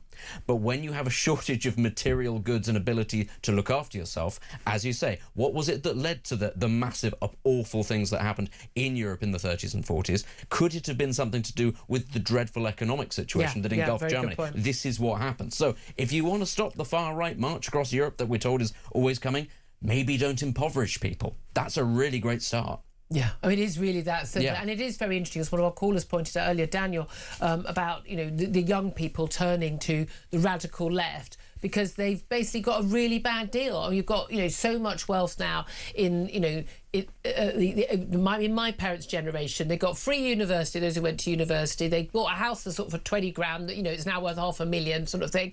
They got the pensions, They had a really good deal. They got to enjoy all the benefits of the oil wealth from the 80s.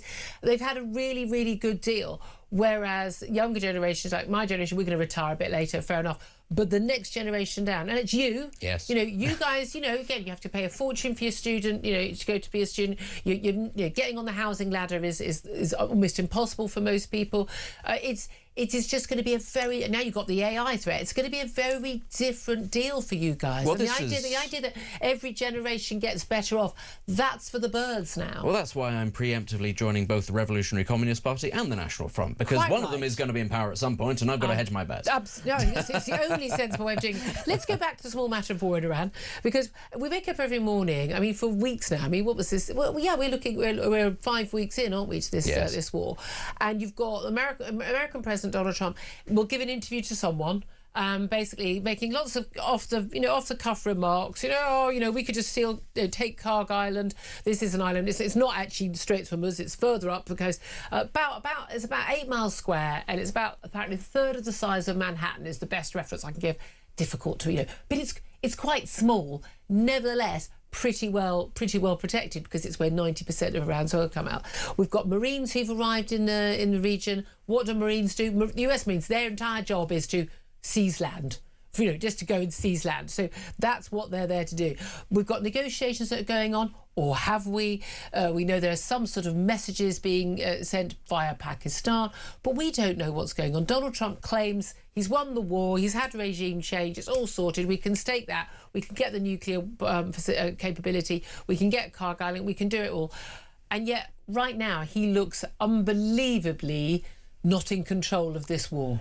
For all we know, he could be right. But we don't know. But we don't know. And he doesn't know is my worry. That's the point. I don't mind us not knowing. Yeah, they have made some significant strides in terms of the military objectives, but there's not much point in making strides in military objectives if you can't then win the peace, and if you don't know what that looks like. Yeah. Now, if that's all about just stopping there being nuclear facilities and securing oil, that's fine. But as the Iranians have shown before, if you knock out the nuclear capacity program, they will just build it back up later if it's still the same regime. Does that mean ground troops actually going beyond simply occupying the coastline? Does that mean possible use of other proxy groups around the region? Nobody knows, is the thing. Nobody knows what that looks like. It certainly doesn't look like there's going to be any possible popular uprising, because why on earth would people go out onto the streets when both their own side and the Americans are shooting at them? That's the problem that we face here. Even if the military objectives are achieved, what does the future look like? And I tell you what, the Gulf states, everybody else in that region, will be very anxious, because if the long-term plan does not involve regime change, that means revenge comes down the road at some point. The second the Iranians have their arsenals back up to scratch, which will happen very quickly, then it's payback time. And this is the fascinating thing, is how much the Arab states in the Middle East have been supportive of Israeli and American strikes. They've known about this threat. They've increasingly said, the whole problem in the Middle East is these guys. We're just trying to make some money, get some tourists over, diversify our economies and have a nice life. They're looking at Israel and how Israel has been prospering, and they're saying, we'd like some of that, please. Yes. And it's not And it's not going to happen while Iran is still a threat. That said, I'm going to guess even when the war is over, there are going to be some really cheap holidays to be had. Would you go to Dubai now? I mean, that's the thing. Lots of the stories over the weekend about some 70 Brits, by all accounts, arrested in Dubai over social media posts and more photos. Even just receiving, someone sends you a photo, oh, a missile has hit the building next to me, putting out a post saying you don't feel safe. Oh, no, you are going to get arrested in Dubai. It's illegal. But as I was saying on the show earlier, all these people all these influencers and everyone else who've been saying, oh, isn't it wonderful because you're so free there? There's no crime. It's such a safe place. It's exactly like Britain, but you've got sunshine and you've not got any tax and it's a lovely place to live. Oh, look, you're living in a totalitarian police state where you have no rights, where they can put you in jail without even charging you with something that would not be a crime in any democracy.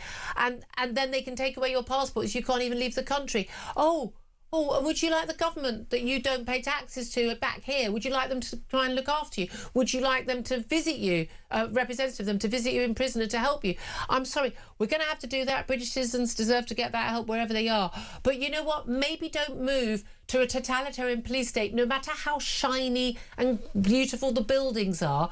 Maybe don't live in a country where you don't have basic human rights, and then this wouldn't happen. Just throwing that out there. If you want to live in a country in the Middle East, may I suggest Israel, which is a proper, thriving democracy, you don't get put in jail for writing a post saying, I feel scared about the missiles.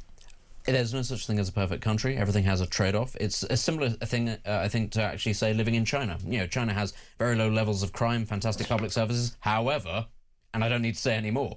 And it's a similar situation for a lot of states in the Middle East. But all I would say, just as a sort of a counterpoint to what you were saying, is when you have a government such as ours that's prepared to go into bat on behalf of members of the Muslim Brotherhood, say, in countries like, say, Egypt, who have never lived here and are not really British citizens, but we've given them the citizenship anyway, I think you'd be a little bit ticked off if they went to such extremes to get Mr. Abdel Fattah to come to Britain, and then they said to you, well, you should have paid a bit more tax then, shouldn't you? I think actually absolutely. You'd be really ticked off just by because we're mad doesn't mean, it doesn't mean that we should encourage people to go be mad. Can we also talk about this attack? Well, it appears to be an attack in Derby on Saturday night. A black Suzuki Swift was driven into pedestrians at Friar Gate about 9:30 on Saturday night. Very crowded area, lots of people there. Police are continuing to question a man arrested on suspicion of attempted murder. The car hit and injured very seriously, thank God not life-threatening, no one died, but 7 people in the Derby city centre. Now, counter-terrorism police have joined the investigation. Derbyshire Force said this was common practice, an incident of this nature. They're open-minded about the potential motives. They described the suspect as a 36-year-old Derby man, originally from India, but has lived in the UK for a number of years. He's also being held on suspicion of causing serious injury through dangerous driving, grievous bodily harm with intent, and dangerous driving. Now, not currently being treated as terrorism, but certainly modus operandi says that. But then, of course, we had that case with the driving the car in Liverpool. Yes. And again, I think we all just went, well, that looks horrible. We've seen a spate across Europe. That looks like it's a terror attack. And it wasn't. It was something very... In fact, I think all of our minds were changed on that case a million times, weren't they? Was this man just afraid someone had banged on his car window? Was he had his foot slipped? Had something? And then at the court case, when he finally admitted his guilt, we heard the full horror of what he'd done with intent. This case is very confusing. It is, and obviously we can't speculate beyond a certain point. All I can say is I understand why people's minds go to the possibility of it being an attack, because, as you say, the overwhelming number of instances where a car does plough into people in Europe in the last couple of years, it is that. And there's no point in pretending that it's... not a car doing it, it's someone deliberately driving into people. Well, this is what I mean, but there's no point in denying. I've managed all my life not to drive into people. It's amazing. It's not... My car's never done that. I don't know. I've seen how you look at some of those pedestrians. Sometimes the ones that walk very slowly. The cyclists. Exactly. I do not. But this is the thing. There's no point in pretending that it doesn't happen. You and I are sat in London, and on every single bridge in London, every single major building, there are giant bollard systems in place and cages and lumps of concrete, because this happens. There's no point in pretending that it doesn't. It may not be in this instance. 2 terror attacks happened literally outside. Yes. So there's no point in pretending that it doesn't happen. It may not be the case in this instance, but I understand entirely why people's minds go there, because human beings like to recognise patterns, and that has been a bit of a pattern in the last couple of years. Yeah, well, you know, we make assumptions all the time based on the reality that is around us. I'd love to hear your thoughts on all the topics we're talking about, anything and everything. In particular, police failing to solve 92% of burglaries in Britain last year. What is your reaction to that? Because I really, please, if you're in the police, please get in touch. What are you doing if you're not solving burglary? I mean, I don't even begin to understand how in some areas, a third of Britain, no burglaries are solved at all. How is that even possible unless the police literally don't even get out of bed in the morning? Give us a call. 0344 499 1000 is the number to get in touch. Text the word talk in your message to 87222. You can get in touch with us on X at Talk TV. Calls are charged at the national rate. Text cost £1, standard network rate message, but your calls welcome on all the topics we're talking about. 11:23 is the time. This is Talk.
UK, on DAB+, on YouTube, on your mobile, and on your side. This is Talk. Good morning, welcome back to the show. 11:25 is the time. This is Indeed Talk. Thank you very much indeed for your company. Lots of you getting in touch about those burglaries, and 92% of burglaries are not getting solved. Sue, this is the thing. I said, what's your reaction? Sue's gone, what do they actually do? I mean, this thing, what do police do if they're not solving burglaries? Derek says, but they make multiple arrests for online abuse, so we should all feel safe. Ray says, going after people for social media posts while failing miserably at basic policing is a depressing state of affairs. I mean, bearing in mind, there are 60 arrests a day for non-crime hate incidents.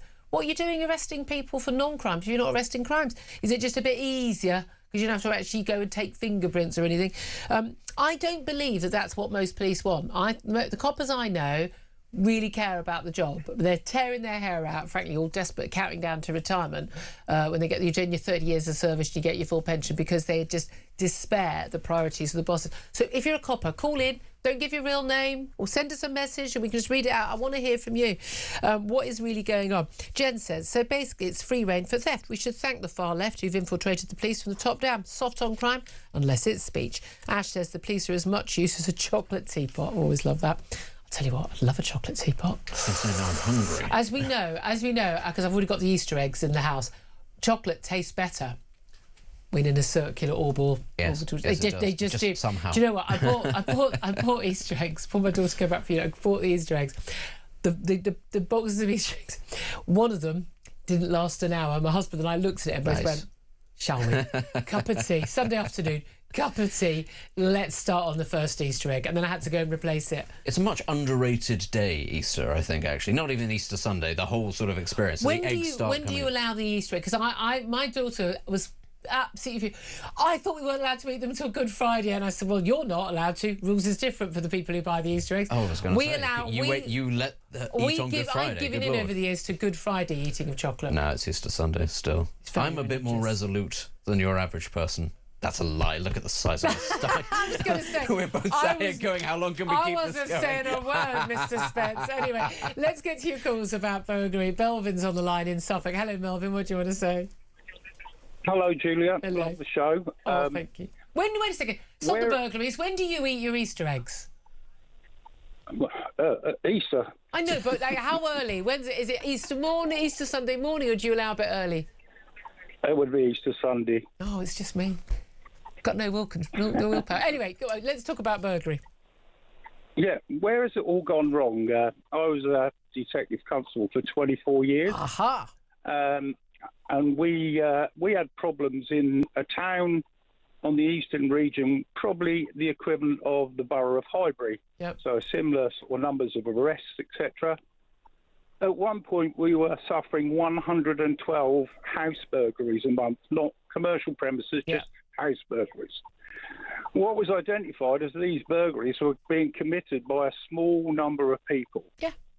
So one of the things that when you become a police officer, you swear an oath. And one of the first words in that oath is to prevent crime. Yep. And that is what we did.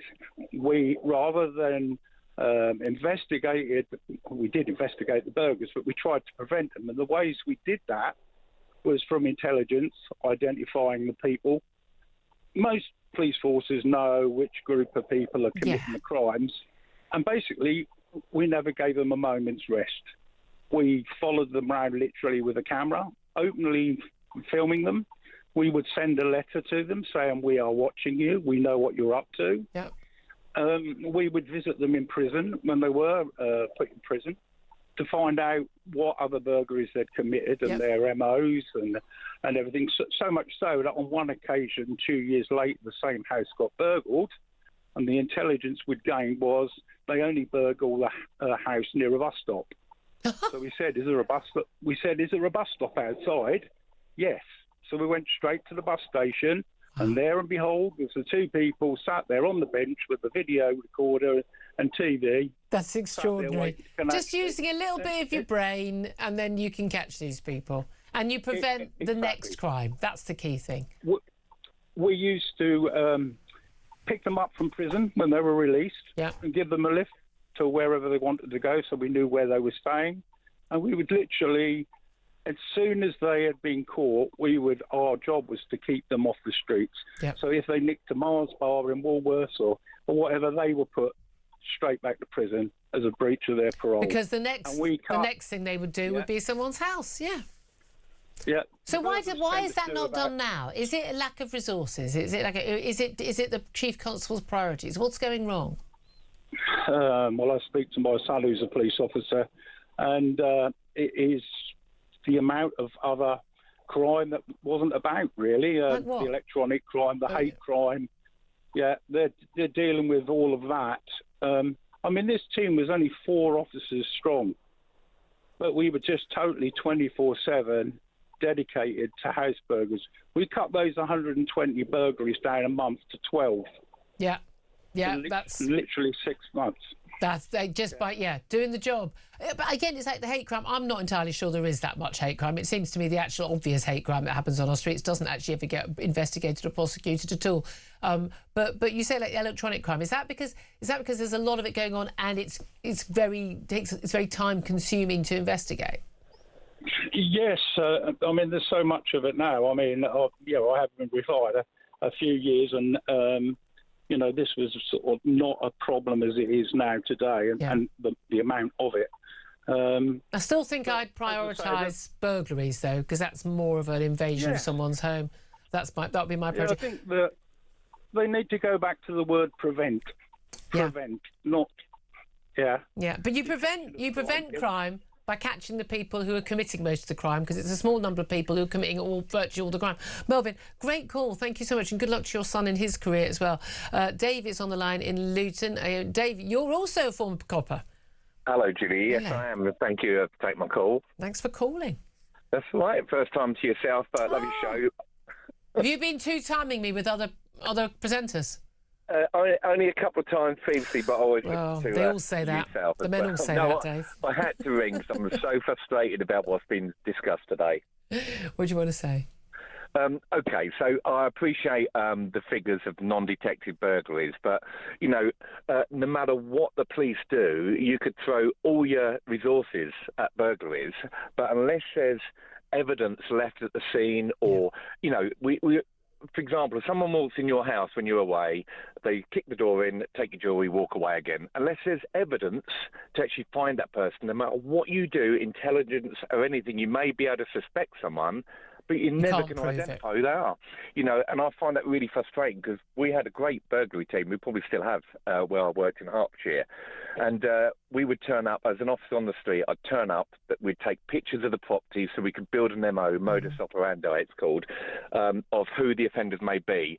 And yes, it's potentially the same sort of several people in that area, but we'd need evidence. Yeah. And even if we did arrest them and we felt we had enough evidence, it still wouldn't pass a threshold test for CPS. Right. So there's a frustration level for you. That said, I know so many cases, and we've had people on the phone lines here, but I've got actual friends this has happened to, where in the case of their bike being stolen or their phone being stolen, they've literally taken a. They're not challenging because there's a group of guys doing it. Yeah. They've tracked their phone. I know my phone is in this building. Please phone out. I've got a number plate of the van that my bike was put into. I've photographed the guys doing it. Nothing is done. That actually, when there is evidence, the police still aren't following up. Well, it's not from my experience, because whenever we had a crime allocated to us, if there's any evidence where there's a suspect identified, we'd have to act on it. Yeah. I think it depends on the police force. But, I think it's really hard to detect crimes. And when we say it's only a few people that commit the majority of crimes, as was discussed earlier, we're getting a lot more people coming in that come into this country just to commit the crime. Yeah. So it may be also because there's more burglaries occurring. And I don't know if you're aware of the sanction detections they have in forces, or they used to have. No. Well, the government, it's all politics. The government would set out figures for forces where they had to show they detected, a vast amount of crimes, for example. And some of those crimes are not sanctioned detection. For example, drink driving wasn't a sanctioned detection. So I could arrest 5 drink drivers in a week. That wouldn't give any figures for the government. No, this is about the priorities. This is just so they got your priorities. So the priorities are this, this, and this. Then, frankly, everything else goes out the window. Yes. Oh, yeah. So they didn't want me to arrest drink drivers. They'd prefer me to give someone at the time a penalty notice for shoplifting, and that's sanctioned detections. But to me, a drink driver was a lot more important. And I think to most of us, I'm thinking as a laywoman, let's do both. But there we are, I'm old-fashioned. Dave, fantastic call. But Dave and Melvin, thank you so much. Very proud to have a load of coppers doing this, on the phone lines. I have to say, that's the thing. I always make it clear, not having a go, are ordinary police officers who are just trying to do their job, and they're tearing their hair out. The priorities, the chiefs are doing it. The chiefs are the problem, and the politicians. Benedict? Yeah, I think it's really interesting. It's important to recognise what Dave said there at the end, which is that there are people who come into this country specifically because they know that their opportunities for theft are going to be particularly good. And also, what's going to be very frustrating is that a lot of those people come from the same kind of places. We don't want to speculate on where they are. As an aside, Albania, Romania, and Bulgaria are lovely places to visit this time of year, as long as you don't take a lot of valuables with you. But if this is the other thing that's being said, which is that the evidence threshold is quite high, listen, maybe it might simply be that in order to investigate those people, you have to lower those thresholds. If it is, as he says, why is it that we're talking about abolishing juries rather than simply lowering the threshold at which police can investigate people that they know are thieves? Or bring charges. Yeah, that I think would be the thing to do. 11:36 is the time. Love to hear your thoughts on all of that. 0344 499 1000 is the number to get in touch. Up next, going to be talking about where we are with our energy prices. White van man really suffering as we've seen the price of fuel going up by 10%. What is the government going to do about it, if anything? This is Talk.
across the UK.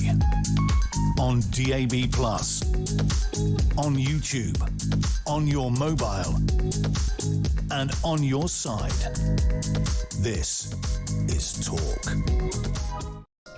Good morning, welcome back to the show. 11:38 is the time. I'm Julia Hartley-Brewer. This is Talk. Let's talk right now about, well, what is the government going to do about sky-high fuel prices? Let's talk to Andrew Montford. He's Director of Net Zero Watch. Good morning to you, Andrew. Good morning, Julia. Thank you so much for not joining us. Well, headlines today about white van man basically bleeding cash. Diesel prices have gone up with the Iran war. We've seen prices at the pumps pretty going up about around the 10% mark.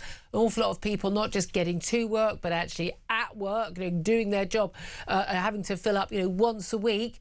This is a huge sum of money for an awful lot of people. The government has basically ruled out cutting fuel duty, despite the fact you've got Australia, Spain, Ireland, Poland. They have already moved to do that. And today we've got the Prime Minister hosting a number 10 summit on the Iran conflict, but the impact on the economy, talking to energy suppliers, talking to the shipping companies and other sort of logistics people about what they can do. But what do you think the answer is? I must say, I don't think there is very much that can be done. The kind of things that we need to do, drilling for oil, increasing our refining capacity, that kind of thing takes years. It doesn't take weeks and months. Essentially, the political establishment has put us in an extremely bad place by trying to wind down our fossil fuel capacity.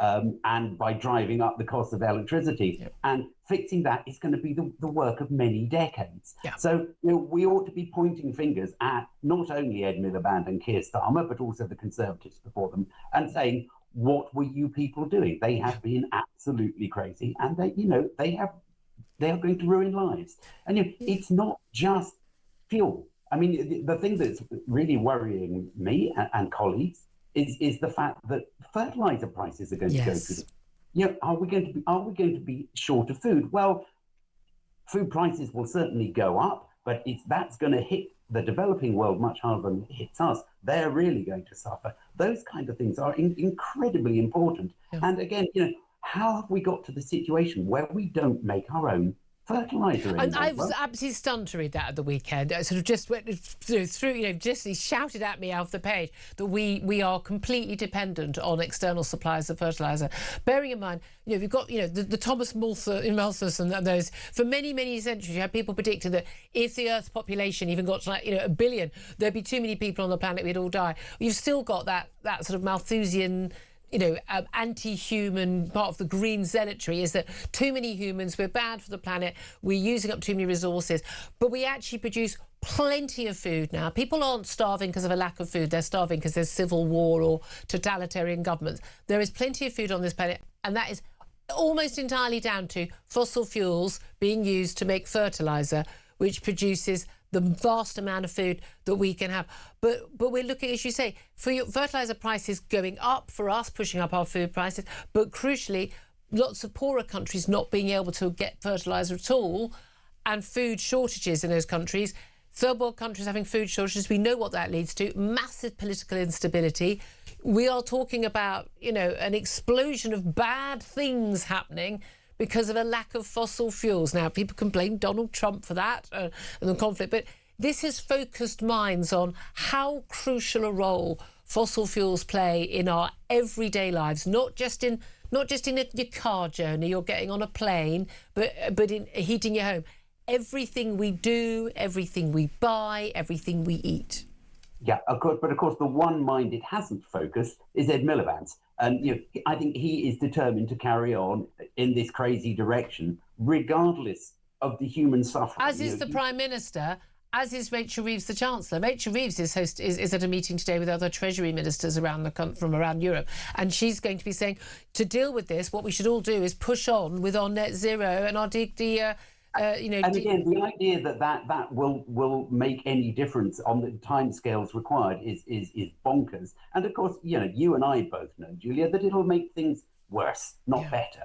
So that's what we've got to get away from. But what I would say is there is a silver lining to this, which is that all this is going to be highly inflationary. Yeah. Interest rates are going to go up. And that's going to make it much more difficult for Ed Miliband to get all the wind farms he wants to build, because nobody's going to want to build wind farms. It's going to be a big price that we're all going to pay for that. I mean, I've always been of the view, two things. One is that net zero doesn't survive contact with reality and the electorate facing up to it. And the other crucial thing, though, is that we're going to have things get a lot worse before people wake up and to say, right, to hell with all this madness, because people are not going to put up with being poorer. And when people say, oh, they're concerned about climate change and net zero, they're just watching the BBC and they're being lied to and facing propaganda every day when they watch, a David Attenborough documentary. And actually, and most MPs don't know.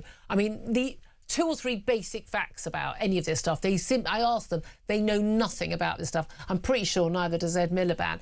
But I've always thought, we're going to have a blackout on a cold December evening before everyone goes, right, is everyone clear now that this doesn't work? When the wind doesn't blow and the sun doesn't shine, we haven't got enough gas, oil, nuclear power, and we need to wake up, and we need to be fracking, we need to be drilling for gas and oil, we need to be building nuclear power stations en masse, and we need to get to energy security, because energy security means food security, it means quality of life, it means a prosperous society, it means better healthcare, it means living longer, and it means better defence. And you don't get any of those things if you don't have energy security. Yeah, I would love to put Ed Miliband in front of you, Julia, so that you... So would I. Come on, Ed. He's too fit. It's so frustrating. He gets interviewed on the BBC and Sky, and I've got credit, Laura Kunsberg, she'll put her questions, but they never actually push him on. What you're saying is provably untrue. Yeah, absolutely. And that's right. We've been proving him wrong for years, and he just doesn't care. And he's going to carry on. Do you think he knows? This is my thing. I don't think Keir Starmer believes in anything and knows anything. I don't think Rachel Reeves can even add 2 + 2, to be honest with you. The abacus is broken this week. Do you think that Ed Miliband, is he a true believer, or is this just his shtick because now this is his new being the darling of the left thing? Do you think anyone who's looked at the facts and who talks as he must do to energy boss companies and industrial leaders, is it possible for him to know the facts and still be pushing on with his policies, thinking they'll make things better? Yeah, no, he is a true believer. And the problem with true believers is that facts have no influence on them. Essentially, if someone presents him with a fact and says, look, I don't know, your wind farms are putting the price of electricity up, here's the data, he will blank it. He will say, OK, this is a denier or does not compute. It's just cognitive dissonance, and he will shut it out of his mind. The problem with the true believers is that they're not using the rational part of their brains to reach conclusions. They're going with their emotions, essentially. So yeah, it's very difficult to have any influence on him. So this is where what you said before, Julia, was absolutely right. We won't get a fix until reality bites. And at the moment, reality is starting to bite quite hard. I mean, we've been very interested that, we are now getting people from the left coming to talk to us because they are starting to worry about, they can the trade see unions. Now, if you care about the poor people in this country and inequality, they're the people who are going to be hardest hit. Yeah, I mean, the fact that the Unite Union, the big manufacturing trade union, has defunded labour tells a story. The fact that they have not gone even further than that also tells another story, which is that they're not really there yet. They're getting there, but they're not all the way as yet, because manufacturing is going to be wiped out completely. We will have no manufacturing. Well, then we'll have net zero. It'll be great. We won't produce any emissions. We'll just be getting stuff. We'll be buying stuff that's shipped over on oil-powered tankers from China, where it's made in factories by slave labour and using coal-fired energy. But we'll be net zero. We can all pat ourselves on the back and say what lovely people we are. Well, that's right. And what will happen is our economy will implode. I mean, those manufacturing businesses. A happy Monday to you too, sir. But honesty isn't doom-mongering, it's just the facts. Andrew Montfort, you do fantastic work there, Director of Net Zero Watch, Andrew Montfort. Benedict Spencer, that's my thing about, I don't think Keir Starmer believes in anything, but I think Ed Miliband, this is just his shtick now. Yeah, it is. And the thing is, now that he's nailed his colours to the mast on it and he's fully bought into it, he's never going to actually pivot away from it. Because then he will make himself look like an even bigger idiot than he actually is. That's the problem, is that once they've doubled down on it, that's it. That's where they're going to go. And it will require somebody very brave to actually take him out of the position that he finds himself in as energy minister. And they're not going to do that because he has so much support from within the party. Yeah, mind-blowing, because the activists and the MPs are mad as well. 11:48 is the time. We're going to take a break and talk about something completely different.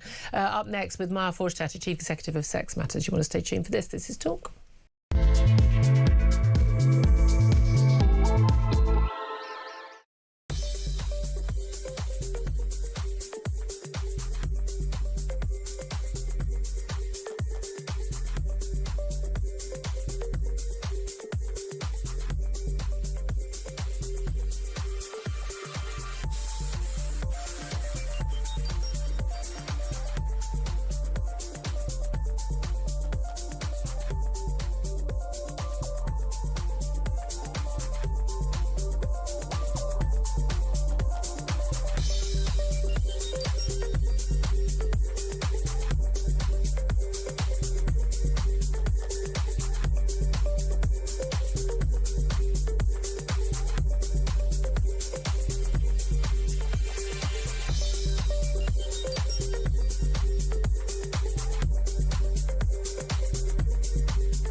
The UK on DAB+, on YouTube, on your mobile, and on your side. This is Talk.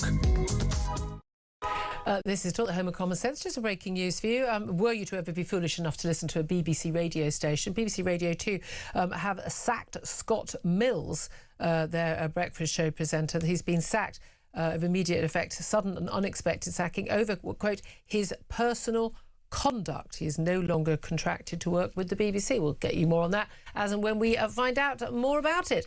Very interesting. Right, let's talk now to Maya Forstater. She's Chief Executive of Sex Matters. A very good morning to you, Maya. Good morning, Julia. As every day is, there's another day of ridiculous stories where we're talking from... again, about trans issues, because they're just, the world's obsessed with these things. But this is very important one. It's something we discussed on the show last week in terms of prisoners who put behind bars who are trans-identified men. They're not trans women, they're men. Often they're behind bars for sex attacks or violence. And yet they're put into women's prisons, even if it's a wing in a women's prison, nevertheless, a women's prison. But in Scotland, a trans killer, Paris Green, he is a man, born Peter Lang, he was sentenced to at least 18 years for sexually attacking and torturing Robert Shankland to death back in 2013. He was put into a women's prison where he attacked a female warder and now has been moved to a male prison wing and is banned from wearing women's clothes. And this after John Swinney, and of course Nicola Sturgeon before him as leader of the SNP and First Minister, insisted that these people were completely safe to be in women's prisons. Oh, what a surprise he wasn't. He should have never been in a women's prison. We've heard from women who've been in that prison with him who've been traumatised by his presence and his conduct there. And after he attacked the prison warder, he was kept in the women's prison. It's an absolute disgrace that he was there in the first place. And now he's been moved into a prison that has a male wing and a female wing. But as we understand it, he is still going to be allowed to associate with the women. I mean, this is the thing. I mean, then we know that women in prison are invariably women who have been abused as children or by partners. They are largely vulnerable. Yes, I still think people have to go behind bars if they've committed certain crimes. But But we're talking about a violent male prisoner. And we've been told, haven't we, again and again, particularly by the Scottish National Party leadership, that they would not imprison, they'd not allow a trans-identified man in a women's prison if he had attacked a woman, but if he'd attacked a man, then apparently it was safe for him to be around women. I mean, this is not just it's weird, it's scary that they think like this.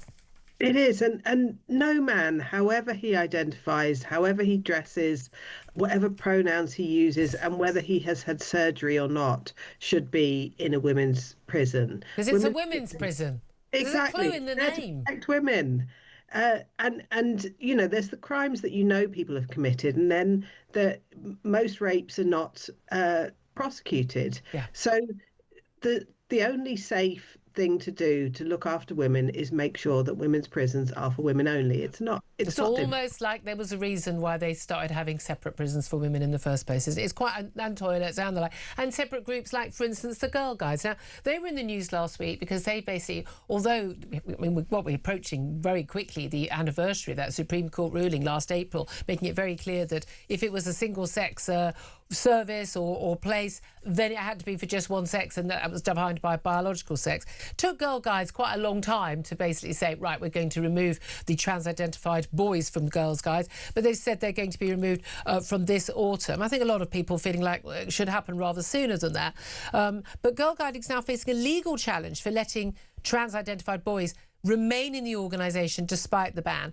Lawyers have been instructed by the mother of a Girl Guide to prepare a pre-action letter arguing that it's a safeguarding issue. I would agree with that mother. But we've also had people kicking up on the other side saying their child has tried to self-harm because he's been in the Girl Guides and now he's not going to be in the Girl Guides and he identifies as a girl. This is becoming a very bitter battle over what should be a really simple thing. Girl Guides is for girls. Scouts is open to boys and girls. Not complicated. Exactly. And the thing about Guides is because it is a all-girls organisation, all of the safeguarding, all of the safety procedures are set up to assume that everyone is a girl. Yeah. So, you know, whereas in Scouts, like you say, you have boys and girls and you have to think about when you separate them and when they're together. You just don't think about that at Guides because you don't think that there are girls there. I mean, that there are boys there, sorry. So I think this mother who's bringing this case has a very good point. It's good that Girl Guides has come to its senses, but currently it's still operating unsafely by having boys in a situation that is only safe for girls. And it's still a year on. I mean, it's a year on from that ruling, which you didn't have to be a lawyer to understand that ruling. It was 8 pages. It was written in plain English. Exactly, and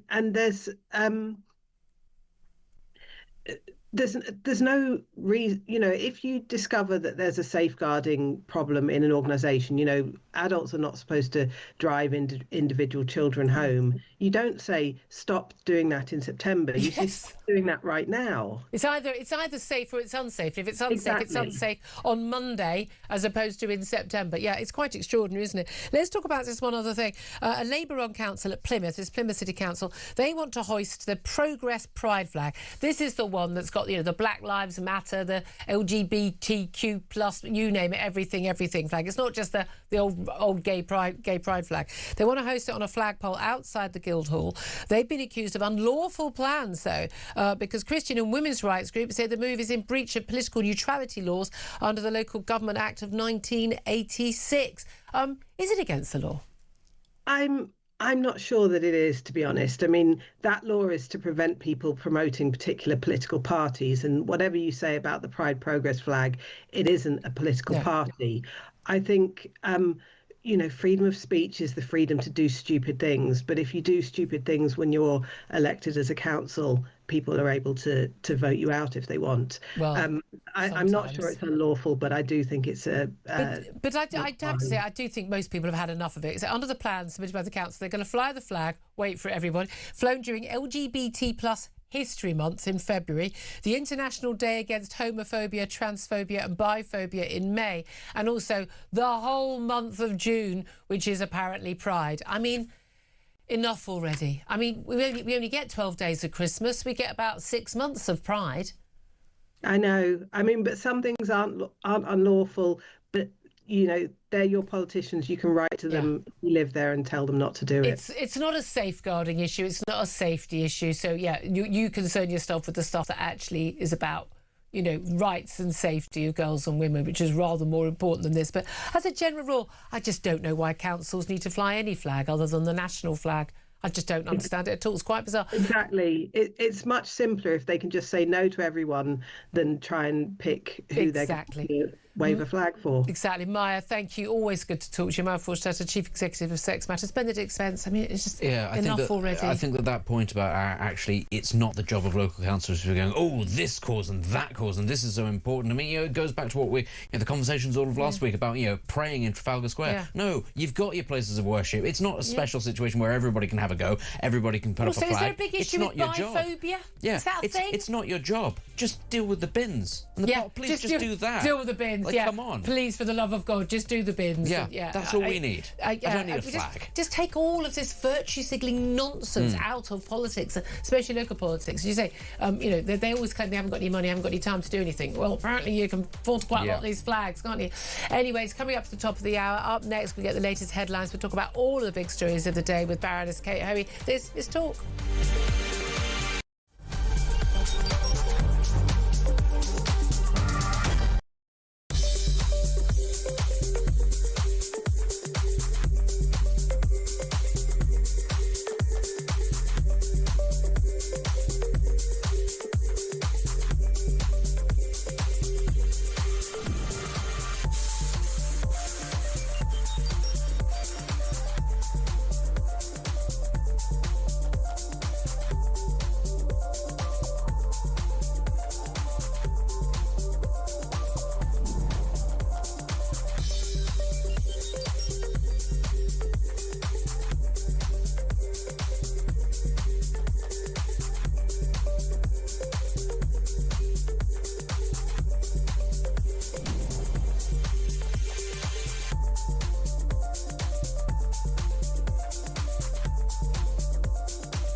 Across the UK, on DAB+, on YouTube, on your mobile, and on your side.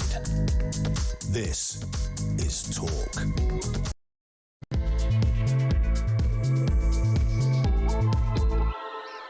Hey, very, very good morning. So good afternoon. Welcome back to the show. 2 minutes past midday is the time. This is Talk with a home of common sense. And whether you're listening on DAB Plus radio, on your smart speaker, watching on YouTube, or your connection device, thank you so much for your company. Whether you're at home, whether you're at work, whether you just sneaked away from the kids to get a bit of a break during the Easter holidays, welcome. Little bit, I say quiet sanity. Am I quiet? Julia sanity. No, that doesn't work either. But you know what I mean. We're here for you. Anyway, if you've missed anything from the show, go to my YouTube page, the Julia Hartley-Brewer Show. Hit subscribe so you never have to miss a thing. Coming up in this hour, we're going to be talking more about how benefit claimants are receiving a 6.2% rise in handouts, while hard-working Brits who are paying all the taxes to pay for the benefits are tightening their belts. 10% more being spent on fuel for just people to get around at the moment. That's to get to work, that's for work, particularly hitting white van man, of course, who actually needs the vehicle for actually doing their work.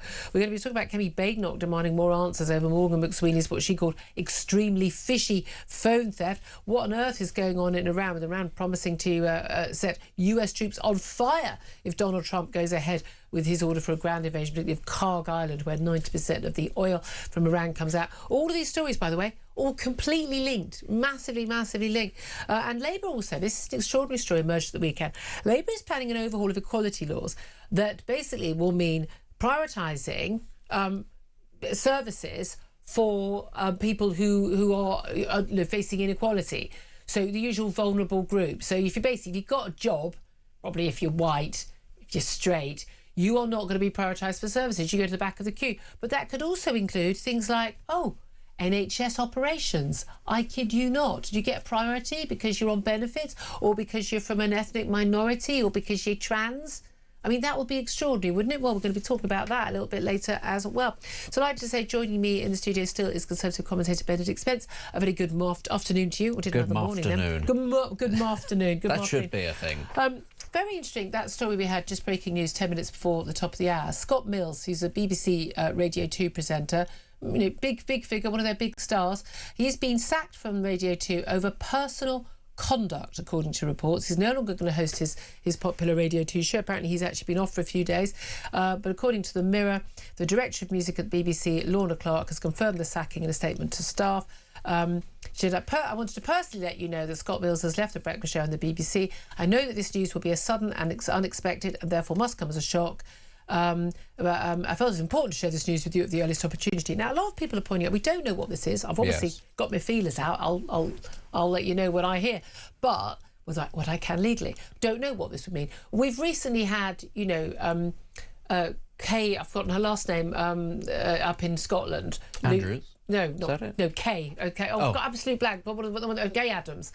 She lost her job for apparently, she threw a pen. I'm thinking she dropped her pen and it hit someone for not being supportive to a trainee or something. Yes. Ridiculous stuff. Then you've got Hugh Edwards, who was suspended on full pay while he was under charges for having images of babies and young children being raped. Now, I'm so sorry, but the BBC doesn't seem to have a very good record on this in terms of how people get treated. Now, so we don't know whether this is something someone has posted on social media they don't like. Again, those rules are always different for Gary Lineker than everyone else as well. Or an accusation, and again, I have no idea, an accusation of misconduct in the office of any kind. We have no idea what this is, but it puts people under a big cloud. But it also raises a lot of questions about the BBC's ability to treat people equally and fairly. Well, as you say, we have to wait and see what it is. I mean, for all we know, he might have just joined the Reform Party, and that would be a separate offence for the BBC. Yeah.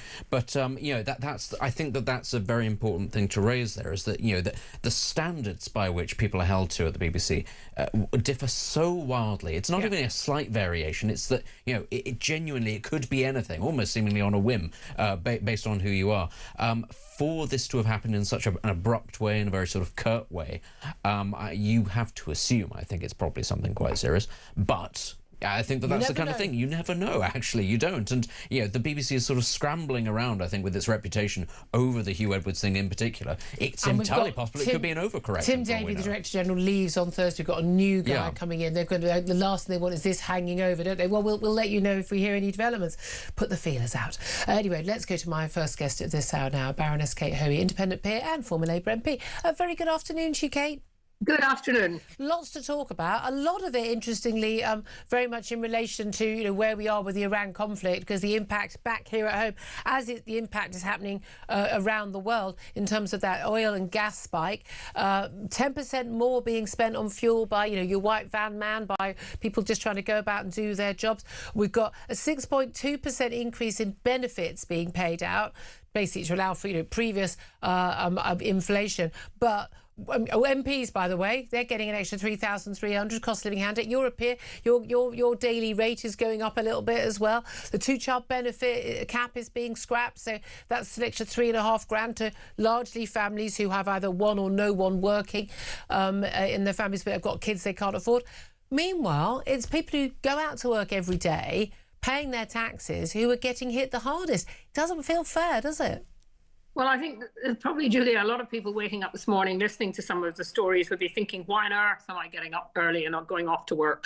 Because it doesn't seem as if work pays anymore, really, in the UK. And Labour seems to have an almost obsession about what they call the vulnerable. But the problem is the vulnerable to a lot of people are some people who are actually just not wanting to work. You know, there are so many people now who are not even trying to get a job. Yes, of course, there is a slightly higher unemployment, but, you know, there is absolutely no reason why anyone can't actually get a job. And I think people are fed up with it. And, you know, as for things like MPs and so on, I mean, I know the same story comes out every year. Well, it's an independent body that looks at it. But, you know, ordinary people working don't have independent bodies looking at. And even sometimes when they do, and they come out and say that a particular group of people should get more, the government don't go along with it. Yeah, exactly. I mean, that's the thing, but also, you know, everyone's cost of living has gone up and will continue to go up. And there's a lot of, interesting to hear a lot of experts now talking about how we haven't even seen the worst of it yet. We've got that energy price cap protecting us on our energy bills, for the summer months, great, you know, till July.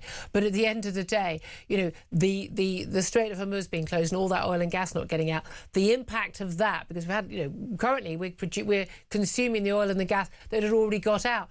The impact of months of that oil and gas not coming out if the conflict continues, and the destruction of a lot of the oil facilities and gas facilities, we're going to feel that hugely. The whole world is going to feel that, and there's nothing, frankly, right now we can do about that. But as you say, it's a feeling that, you know, it's the strivers, you know, it's alarm clock Britain who pay the brunt. They can't go to their boss and say, oh, everything's gone up in price, so you can have a pay rise, because the boss is going to say, yeah, all of my costs have gone up too. I've actually got less money rather than more. Meanwhile, let's give benefit claimants a bit more money. I'm sorry, but people are eventually just going to say enough already. Well, I think that is what, and, you know, I mean, all of us want to see a welfare state. We want to see people who are genuinely suffering, and we know there are, but there are an awful lot of other people who aren't. But of course, the real problem now is going to come with the oil shortage, perhaps, and petrol shortage, is that we're going to see rationing, and then rationing is such a rationing is such a. It sounds very, very right, you know. Everybody is treated the same. But if you're living in a rural area, or sort of back beyond, as I would say, you have to perhaps move around more than people living in. You have to use a car. Well, I'm trying to think, how does fuel rationing impact somewhere like London, where most people could get on public transport? Well, they won't be impacted. Exactly. So, I mean, the crucial thing has to be that the government could literally tomorrow change the tax situation on oil and diesel and all of that, and the green levy, which, you know, yes, in an ideal world it sounds brilliant, but we're not living in an ideal world. We're living in a world now where you know, putting lots of investment and money into green energy, which we're not going to see the result of for many years, is just not seen as common sense. Well, absolutely not. I mean, you know my views on that. Now, you're a former Labour MP. Do you think Labour backbenchers, they've forced enough U-turns over the last year and a half as it is, that they are going to be pushing for help, fuel duty and that, because look, they're going to see what's happening in the polls, and they know what's, you know, we've got local elections coming up, we've got Scottish and Welsh elections. They're going to be feeling it. I think there will be more and more Labour MPs speaking out. We've seen that already, the so-called Red Wall group saying, you know, that they want to see changes in that. But also, you know, it's not just, I think that as we get nearer to these elections in May, people are really going to realise that while they thought perhaps Starmer was going to get some extra kudos because of the way he handled Trump and the whole war situation, but that's not going to wash when they see their bills going up still and nothing being done by government. It's always about, you know, it's taxes. It's always about cost of living. That is always, it's the economy, stupid, as one of Clinton's aides so famously said all those years ago. How much damage do you think this Morgan McSweeney story is doing to the government? Kemi Badenoch, the Tory leader, has said Morgan McSweeney has to explain his extremely fishy phone theft. She was accused of being a bit of a conspiracy theorist in interviews on television yesterday, but I've not met anyone who doesn't think there's some dodginess going on. There's been a lot of stuff emerging that the Prime Minister's former Chief of Staff, when he was Chief of Staff, had not just one but two personal phones and his work phone. And when this work phone got stolen, he reported it to the police. He didn't say who he was. He didn't say, well, as in his job, raising the security issue there in terms of the numbers that would be on that phone. And of course he gave the wrong address, the wrong street. The whole transcript looks very, very questionable at all. And there's a lot of question marks over the timing of this. It just happens conveniently to have his phone stolen around the time, or just they were having discussions about all the people working in Number 10 having to give up their phones to the possibility of this humble address, this vote in Parliament to get all the information about Lord Mandelson's appointment. That was already being talked about. It happened later, but it was already being talked about. How fishy do you think this is, and do you think we're going to get the answers? I do think that this is actually more damaging than probably a lot of people in government thought it would be. People do realise that they are being almost conned on this. I think there's a feeling that particularly when we've seen one or two cabinet ministers actually lying, if you're allowed to use that word, over when his phone was stolen, and then had to, Well, we don't know. I mean, Steve Reid said it was stolen over a year ago, so long before all this happened. But that wasn't true. Now, we don't know if he'd been given different information. I have seen 3 or 4 different dates being given for when the phone was stolen. We know when it was reported stolen, because that's with the Met Police confirmed it was October the 20th last year. But that phone call. But the fact that any other dates have been given, either people are just being a bit casual with the facts, or they're making them up. Oh, I think there is a feeling that it is being. There is a conspiracy. I do genuinely think there must be, but the problem is, Julia, over the years, it's not the initial problem. It's the way people cover up that in the end gets you and gets the government. And I think Keir Starmer is being really, really ridiculous if he is in any way involved with some of this trying to hide things. And if we don't see what was in Morgan McSweeney's private phones, his messages, which he was clearly using, then how do we know just how deep that relationship was and how much the Prime Minister knew before he appointed him? Because ultimately, this isn't about phone theft or what this guy who no one had ever heard of until a year ago, in fact, barely heard of now. It's about the misjudgment of the Prime Minister in appointing Peter Mandelson. And he claimed when he sacked him, if I'd known then what I know now, I would never have appointed him. And then we saw they're claiming the vetting and all of that. No, he made a terrible appointment. Peter Mandelson, I know, look, he's denied any wrongdoing, criminal wrongdoing, but what we know from the allegations that are now being investigated by the police, from what was in the Epstein files regarding passing on information to Jeffrey Epstein, that was clearly confidential information that he was getting as a government minister when he was business secretary under Gordon Brown, that he was a clear security risk. If those allegations are true, they've not been, charges haven't been brought. If those allegations are true, he was a massive security risk. What we knew about him in the public domain, he was a security risk. He was a questionable character. And yet he appointed him, and he's blaming anyone and everyone but himself. But this does come back to the PM, doesn't it? It also comes down to a very simple fact to me, and I mentioned this in one of the things in the questions in the Lords. I mean, he knew when he appointed him that he had continued his relationship with Epstein. He knew that he'd stayed in his house in America when he was still in prison. For a child abuse. And again, that was in a national newspaper, and it was in the vetting. I just think that Steer Carmer thought that he was going to that he was a clever guy, Mandelson. He was committed and loyal, and therefore he could go and do the business with Trump, and that it didn't really matter to him what happened in the past. Is it a resigning matter for the Prime Minister, any of this? Do you think it will bring him down? Does it just contribute to the whole... I just think it adds to the whole thing that he's not really a political Prime Minister. I mean, political in the sense that he's just not up to the job. Yeah. Simple. Well, that's it. A lot of us would have been quite happy with a Prime Minister who didn't do politics and just was really good at quietly getting on with managing the economy and doing some sensible things. Yeah, I'd really prefer that, but he's not good at that either. He's not good at that. And it sounds like he's probably not been, as you've said before, when I tried to say, well, maybe he was a good lawyer. I'm not even sure he was a good lawyer. Absolutely not. Let me also ask you about the EU. Now, you are obviously a very, very prominent, and thank goodness you were, campaigner on the Leave front. We've got these negotiations going. Remember, Keir Starmer's got this big thing. He's going to reset with the European Union and basically try and take us back into the EU by the back door. We know that's what he's aiming to do. He's not a Democrat. He tried to undermine the biggest vote, a Democratic vote for anything this country has ever had back in 2016 to 2019 while he was Shadow Brexit Secretary. They're currently in negotiations over this new programme, this youth mobility scheme, which would basically allow under 30s in the EU to come here and our under 30s to travel there for a period of time. And we know that that's basically free movement by the back door, but it's largely young people who do that movement anyway.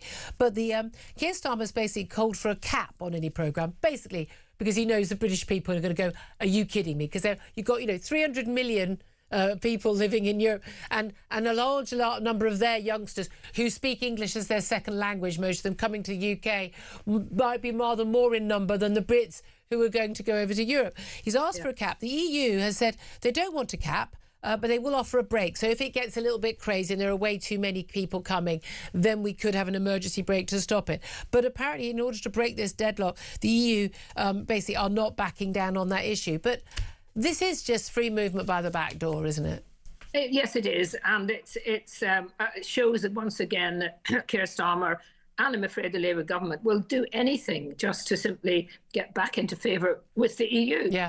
And I have no confidence that they will stand up for our own country. And in the EU are very clever. They know how to negotiate and they will keep going. And, they're also wanting to try and get the students that come to universities in Britain to pay the same amount as a British student. Yeah. I mean, that is just shocking. So so basically, we're already subsidising, as well as students getting into silly amounts of debt, the taxpayer subsidises a lot of those courses. Certainly any science course that costs way more than £9,500 to produce, we're subsidising. So now they want us to subsidise the students coming from France and Germany. I mean, it's properly mad. The best university. I mean, the reality is there's no universities in Europe that have the same standard as our 3 or 4 or 5 very top universities. Yep. So everyone wants to come here, and yet we end up subsidising them, and it's just not something that I think once people really understand what Starmer's trying to do.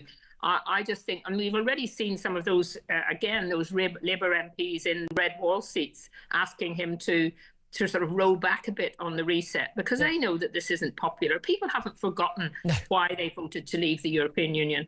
And, it hasn't been brilliantly handled. We all know that, but it could be. And that's why, I think we're going to see people rebel on this. And hopefully Starmer will have to do a U-turn. I hope so, except I think Labour backbenchers are fully signed up. They still think that everything would be great if we're in the EU.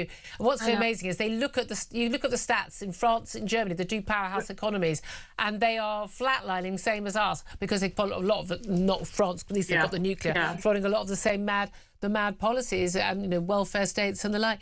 I just want to ask you, because we're always told, Brexit hasn't worked out well, blah, blah. We had Gina Miller, there's a blast from the past, on the show last Thursday, just to liven us all up.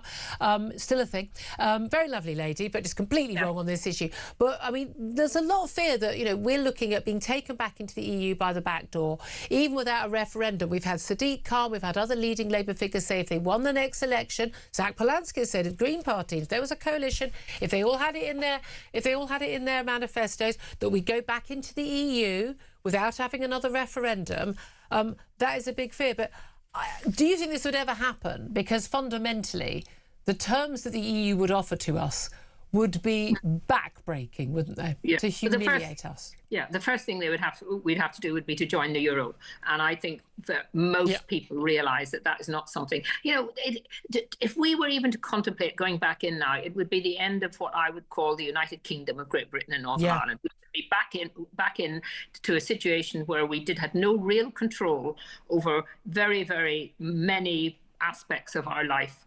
And I don't think people really want that. I mean, there is a feeling still that the referendum represented the voice of people who are never really heard in politics. And I think that we would see a backlash of huge enormity. And other parts. I would certainly find time to go and find my pitchfork, that's for sure. Baroness Kate Hoey, independent peer, former Labour MP, thank you very much, leading light in the Leave campaign.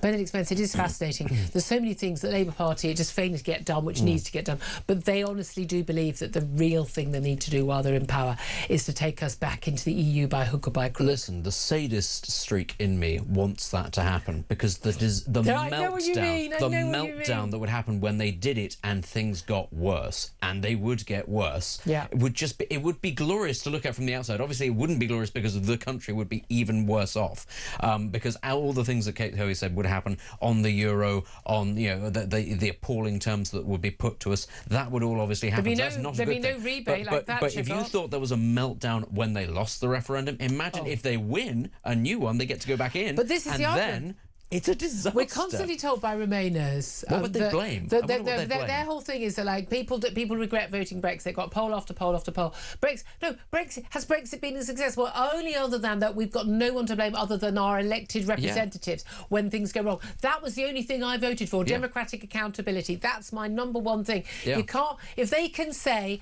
well, the EU made us do it, then we can't hold our own government accountable. Yes. When they're rubbish, we get to blame them because they're the ones being rubbish. That's the key thing for me. But again, we haven't capitalised it. And also, we left the EU around the time we had lockdown and then the Ukraine war. Oh, come on. It wasn't like there were wonderful opportunities at that time to get a lot of stuff done. We've been absolutely failed by the Tories and by Labour on this.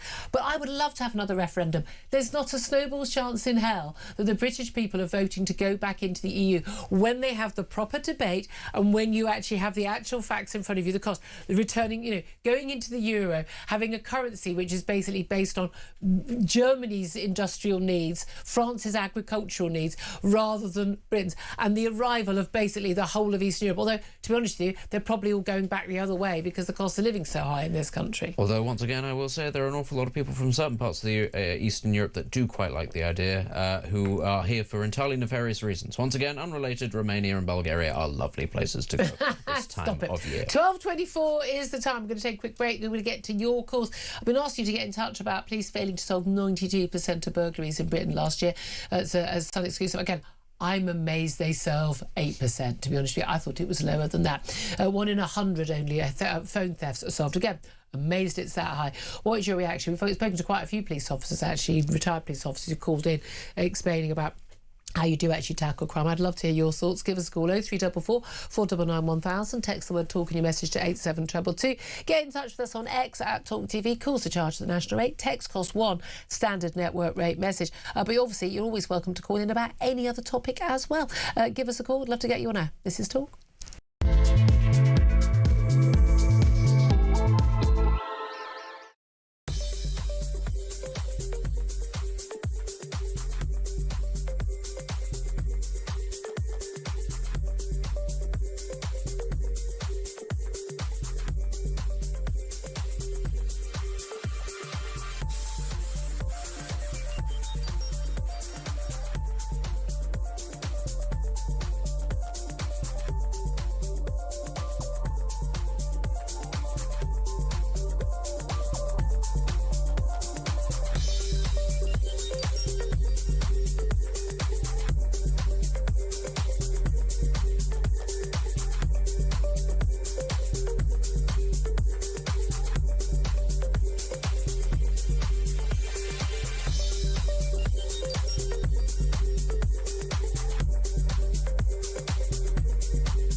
Across the UK, on DAB+, on YouTube, on your mobile, and on your side.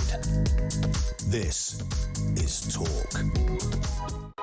Afternoon, welcome back to the show. Approaching 12:28. Let's get to your phone calls. And we've got another ex-copper. I'll tell you what, I'm feeling quite safe at the moment in the studio. All these ex-coppers looking after us. Peter is in Bedfordshire, and Peter, you wanted to talk to us about these burglary stats showing that 92% of burglaries are no longer solved, and in a third of the country across England and Wales, no burglaries at all are solved at all.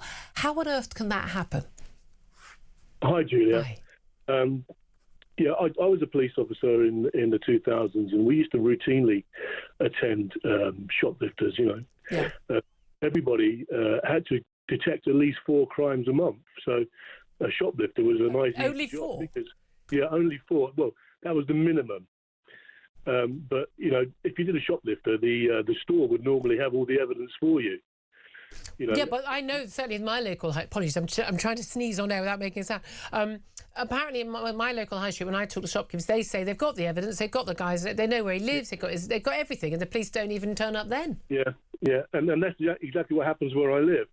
I use my local constabulary's website. They do crime maps, and I went through for the whole year that was last fully recorded, and I counted up every crime in this village. Yeah. And there was 267 reported crimes or recorded crimes. So in a village? There was probably a lot more than that, but people don't report, do they? Yeah. Anyway, so and I'd advise people to do this because you can click on each one and find out how it was resolved, how it was resulted. So out of those 267 crimes, how many do you think resulted in someone being arrested, 7. taken to court and convicted? 0. 0, yeah. Not one. 267 shoplifting. But again, it's somewhere small. Like even the shoplifters. I live in central London, right? I recognise the local shoplifters. Yeah. I mean, you can always tell. You can always tell. No, but it's the same people. Everyone knows. The shopkeepers know. They actually pass the way. They've got a little system. They actually message each other, and they've got a little group saying, "Oh, John or Romany, whoever it is on the street right now. Close your doors," and they all close their doors and man their doors so they don't go and get robbed. I mean, it's just But how come the police can't arrest them? Although, is there an element where the police will say, "Well, we can arrest them and we can charge them"? But nothing ever happens after that point. So they don't go to court. They don't get sentenced to a jail. What's the point? I think the point is the public need to be reassured that they're being taken care of. I mean, if you had a business and X number of people come in every day and screwing it, what would you do? Yeah, exactly. You'd invest in a baseball bat, wouldn't you? I've got to be honest with you. I think we're getting to that territory where I'm thinking, were I on a jury in that scenario, I'm not sure I'd convict. I've often said that, to my wife, who's very different opinion to me. I'd say I'd do it, and then I'd say I want a jury trial, and I guarantee you would not get convicted. I would certainly, if there was a lot of I mean, again, I'm not endorsing people breaking the law, but I can understand why people would say, at some point, I've got to be able to stand up. And then people say, "Oh, it's just property." It's not. It's people's livelihoods. Of course it is. And the point about the burglary is that, if Billy Burglar's been in your house, you would not feel safe again. Yeah. You would not feel safe again. Yeah. I mean, and on most of these burglaries, I mean, again, we often hear it's acquisitive. You have your garden gate shut, have your window locks because it's people just sort of trying on the off chance. Are these drug addicts? It's just acquisitive crime? Is it organised? But is it gangs? What is it? I think it is drugs. I mean, I worked in the Luton was my town that I worked in. And we knew who all the burglars were. We knew them all. Same one. It's him again. Yeah, in the account. Yeah. But this is the thing. And then people say, but prison doesn't work because they reoffend.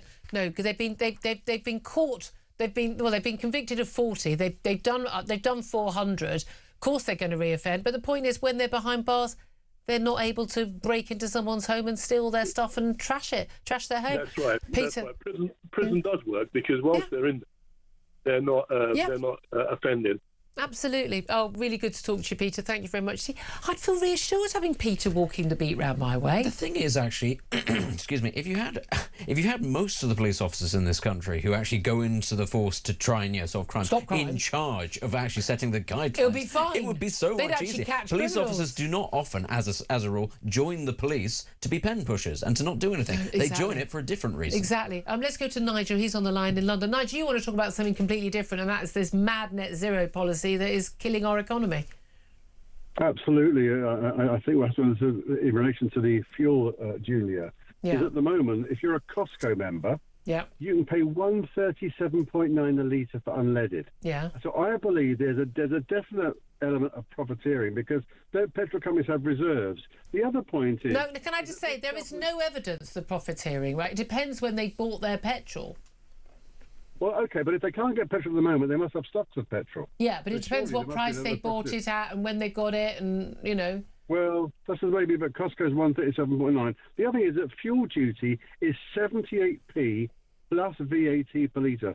Per litre. Why can't this government reduce it by 50p to help businesses and the 999 emergency services? And furthermore, why hasn't this government and previous government ensured this country has reserves of fuel to keep this country going? If not, it's going to collapse. Yeah, it's absolutely blind. But we were talking about on the show on Thursday, it blew my mind that in Europe, France and Germany, they basically got sort of 100 days worth of gas storage and actually full. We've got 2 weeks of gas storage. We destroyed a load of it a few years back. Got 2 weeks worth, but we have only got a couple of days worth of actual gas stored in it.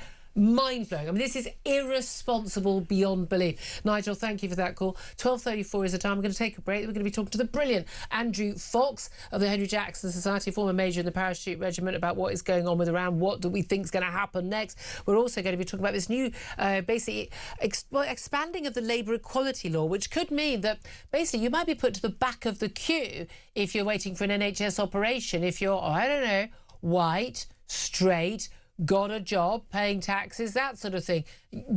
Don't take my word for it. It's in the law. We'll talk about that very soon. This is Talk.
Across the UK, on DAB+, on YouTube, on your mobile, and on your side. This is Talk. Good afternoon. Welcome back to the show. 12:37 is the time. This is Talk. I'm Julia Hartley-Brewer. Let's turn our attention to what the hell is going on when it comes to the Iran conflict. Let's talk to Andrew Fox. He's a Senior Associate Fellow at the Henry Jackson Society. He's also former Major in the Parachute Regiment. Very good afternoon to you. Hi, Julia. Thank you for joining us. Well, I mean, because it's another hour in the day, there's another message from Donald Trump today, his latest. He has put out one of his Truth Social posts saying the United States of America is in serious discussions with there's a lot of capitals, with a new and more reasonable regime to end our military operations in Iran. He says great progress has been made, but if for any reason a deal is not shortly reached, which it probably will be, and if the Hormuz Strait is not immediately open for business, we will conclude our lovely his stay in Iran by blowing up and completely obliterating all of their electric generating plants, oil wells and Karg Island, and possibly all desalination plants, ! Which we have purposefully not yet touched. This, he says, will be in retribution for our many soldiers and others that Iran has butchered and killed over the old regime's 47-year reign of terror. Thank you for your attention to this matter. That's quite a threat. Does he mean it? Well, I think we're seeing a strategy of deliberate chaos here. As Israel and America continue bombing Iranian targets, we're getting from the White House a raft of counter indications. So whilst he talks about a deal being signed, we also see thousands of soldiers being put into the Gulf, ready for ground operations if needed. So I think it's a deliberate strategy to keep the regime on their toes, keep the world guessing about what Trump is planning, but also trying to maintain some kind of stability in the oil markets, which are clearly suffering right now. Well, I'm not sure how that's going to maintain stability in the oil markets. Now, there's no question that we've got the US Marines. I mean, there's 50,000 American troops in the region. Bearing in mind, the Iraq invasion was 150,000. Iran is about 3 or 4 or 5 times the size. I mean, and much more of a well, militarized state. So that's not. We're not talking about an invasion of Iran. We're talking about Karg Island, crucially, not at the Strait of Hormuz, up the Gulf, and it's basically where 90% of Iranian oil is basically sent out to the world. Is it conceivable that he will send the Marines in to seize that island? Is it possible? It is possible. It's not a job that I think they'll enjoy. It certainly puts them within range of the Iranian mainland and any missiles or drones they might have there. And to put this in context, an FPV drone, the good quality ones, have a range of 30 to 50 kilometers. That's clearly a distance that is reachable from the coastline. Ukraine is making 10,000 of those drones a month. And of course, Iran has had nearly a month at least to be manufacturing these things. They're not hard to do. Yeah. I think if they do seize Karg Island, we might find out very quickly just how degraded Iran is and just how good American anti-drone defences are, and see if they have learned anything from Ukraine, because that would put a lot of Marines in a very vulnerable position if they haven't done that. And this is the thing, isn't it? Because you've got an Iranian regime run by religious fundamentalists who are waiting for their paradise and their 72 virgins. Although I do find generally the leadership of these organisations tend to be less happy about dying than the young men they send out as fodder. But they don't care two hoots about their own people. They happily slaughtered 30 to 40,000 of their young people back in January. They don't care about them. But democratic, whether you've elected Donald Trump or not, but democratically elected presidents do have to care, as democratically elected prime ministers in this country have to care about the welfare of their troops. The American people have said again and again, we don't want to be involved in wars on the other side of the world. We don't want to be involved in the Middle East. Not our problem. They certainly don't want body bags coming back en masse. That is what could be in prospect if there was an attack to seize Karg Island and then a counterattack. That is a realistic problem. That is election suicide for the president, isn't it, with the midterm elections coming up in November? I'd suggest so. I mean, I suspect the Republicans are in real trouble with the midterms, whatever happens. The polling for Trump and the Republicans is pretty poor right now. But look, I think the Americans are looking for an off-ramp here, and I can see really 4 options going forward. Continue what you're doing, escalate by putting ground troops on, come to a deal with the Iranian regime, or stop unilaterally. There's not really any other options on the table here. And declare a victory. I mean, Donald Trump is not beyond saying, right, we've achieved what he keeps saying they've had regime change. They haven't. I mean, they've got a new Ayatollah, but they haven't got regime change as such, have they? But he's quite capable of just announcing it and leaving, isn't he?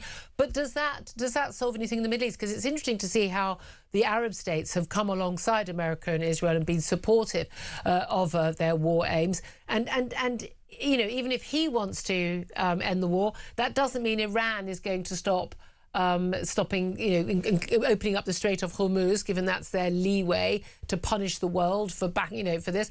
But also, does it mean that Israel will stop? Because Israel's got rather different war aims, perhaps more existential war aims for Israel in terms of the threat that Iran poses to them.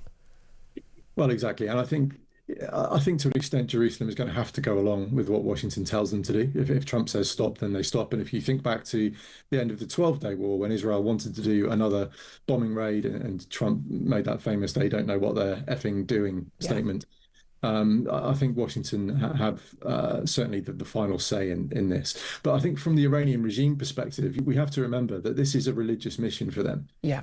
It's eschatological, if you will. They believe the Mahdi will come back once Iran or somebody has destroyed Israel and America, the little and the big Satans. And really, they expect to see this level of chaos.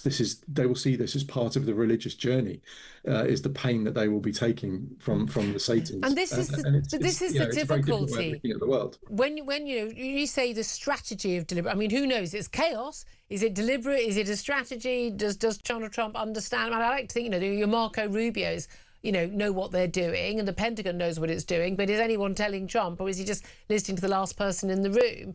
And there is that concern about him. He's done a brilliant job. He did a brilliant job with Israel and Gaza, I think, and more credit to him on that. But, I mean, don't trust him an inch when it comes to Russia and Ukraine.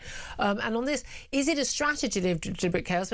And can you negotiate in this way by putting out these choices like, look, do this, agree to this deal, or we're going to destroy your lifeline, or your entire economic base and bring an uprising? Because people will, there's uprisings over political chaos, and there's uprisings because people literally have no water to drink and no food to eat. And that's a different level of political turmoil for these people in Iran.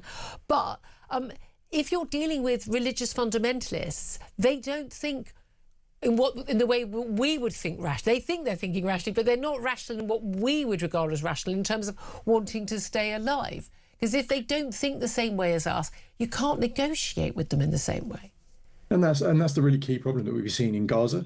Hamas just wouldn't quit. They were defeated militarily by any metric. If that had been a Western army, they'd have been waving a white flag and signing surrender documents. Unfortunately, they don't see it that way. We're seeing it again now in Lebanon with Hezbollah, who, again, no matter how much of a beating they take from the IDF, keep just rebuilding and trying to come back. And we're seeing it now on a scale of 90 million people with Iran, where the regime is happy to keep taking these blows, absorbing it, and they will see any form of survival as a victory. That's how Hamas have framed it in Gaza, and that's how Tehran will frame it. And when it comes to bombing desalination plants, uprisings don't happen on demand. The uprisings we saw in December and January this year were 6 months after the 12-day war, when the regime was horrendously weakened. So these things happen organically. They don't happen on demand. And a lot of that was about prices. A lot of it was about the fact that, the inflation had got up to some ridiculous percentage point where it was non-functioning. Yeah, and my final point, I think, would be that if you destroy the power plants and desalination facilities for 90 million people, no matter what happens subsequently, if they uprise and they overthrow the regime, they're still in real trouble. That would be a war crime, a drought. Wouldn't it? I think it would be, yes. I mean, you have to justify any strike through military necessity. And the effects of your strike, the impact cannot be disproportionate to the military advantage achieved. I would suggest that creating a drought for 90 million people is not militarily justified. Yeah, and bearing in mind, again, we're not talking about a bit of extra water, we're talking, and again, that's something that Iran had been clearly, obviously threatening to Middle Eastern countries as well, deliberately sending bombs very close to desalination plants. 60 to 90% of water in the Middle East comes from desalinated seawater. You mentioned Lebanon. I wanted to bring on to that because you and I have discussed so many times the coverage in the British and other media of the war in Gaza and the very one-sided coverage. Seeing it again in Lebanon, this extraordinary coverage where, why on earth has Israel started bombing Lebanon? Isn't it awful? These poor civilians and these journalists and these doctors who are being killed. Why are they bombing residential buildings? Where's this come from? Completely ignoring that the Hezbollah is a huge, highly armed army, basically bigger than the Lebanese army and Belize force, basically in the whole of Lebanon, but particularly in the south, that has been bombing missile attacks on Israeli people for quite a few years now, and that they are completely embedded in local civilian architecture. I mean, the coverage is exactly the same as Gaza. Like, this is an utter mystery. Where has this come out of the blue? Why is Israel such a warmongering country? Well, we saw Alex Crawford at Sky yesterday, of course, reporting from the funeral of a Hezbollah journalist who worked for Hezbollah's radio station, saying that the Israelis couldn't prove his links to Hezbollah as people were waving Hezbollah flags in the background and chanting "Death to America." This isn't. There are clues. For a very good war reporter, there's quite a lot of reporters I'm seeing right now who are hugely admired over the years, seem to be utterly blinded on this conflict. Yeah, and look, I went to a Hezbollah tunnel back in November 24. Yep. The entrance was in a graveyard. It was surrounded by civilian infrastructure and housing, and it ran underneath a hill that sat over this village, and it was 500 meters away from a UNIFIL base. This is not, again, an unknown factor that Hezbollah build in people's houses. And I've spoken to IDF soldiers, and they told me that there were certain villages they went to in that part of southern Lebanon, and every single house had weapon stores and tunnel entrances. It's just like Gaza all over again, except it's dug into chalk rock and therefore much, much harder to deal with. And Israel's doing what it has to do to protect the people in those northern towns and villages. What would we be doing if a terrorist army in the neighbouring country was firing missiles at our people? What do we think we would be doing? Andrew Fox, always so good to talk to you. Thank you so much for joining us. Benedict Spence, response to that? I'm just perpetually amazed at the hilarious situation of Hezbollah, which has been just battered over and over again, thinking that now this time this will be different. This time we'll go in and everything will be fine. No, like everything that is visited upon southern Lebanon was entirely avoidable. They didn't have to do this. This didn't have to be their fight. The irony, of course, is Hassan Nasrallah, all the way back at the start of the Gaza conflict, didn't want it to be the fight because he knew they'd take a battering, but he felt drawn in, he felt like he had to, and now they are reaping their rewards. Yeah, I mean, again, you say it would be laughable if it wasn't so serious and people weren't dying. Anyway, right now, just before we go to a break, we're giving you the chance to win a life-changing £20,000, completely tax-free here on Talk. That's £20,000 straight into your bank account. Spend it, save it, splash it. It's entirely up to you. Here's how you could be in with a chance to win. For your chance to win, text TALK to 83338. Texts cost £2.50 plus your standard network rate. Or call 0343 418 7260. Lines close 9th of April 2026, 4 p.m. That's when you'll need to answer your phone if it rings. 18 plus, UK residents only. This is a network promotion. Full T's and C's at talk.tv/win. So for your chance to win, text TALK to 83338 now. A very good luck with that. This is Talk.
Across the UK, on DAB+, on YouTube, on your mobile, and on your side.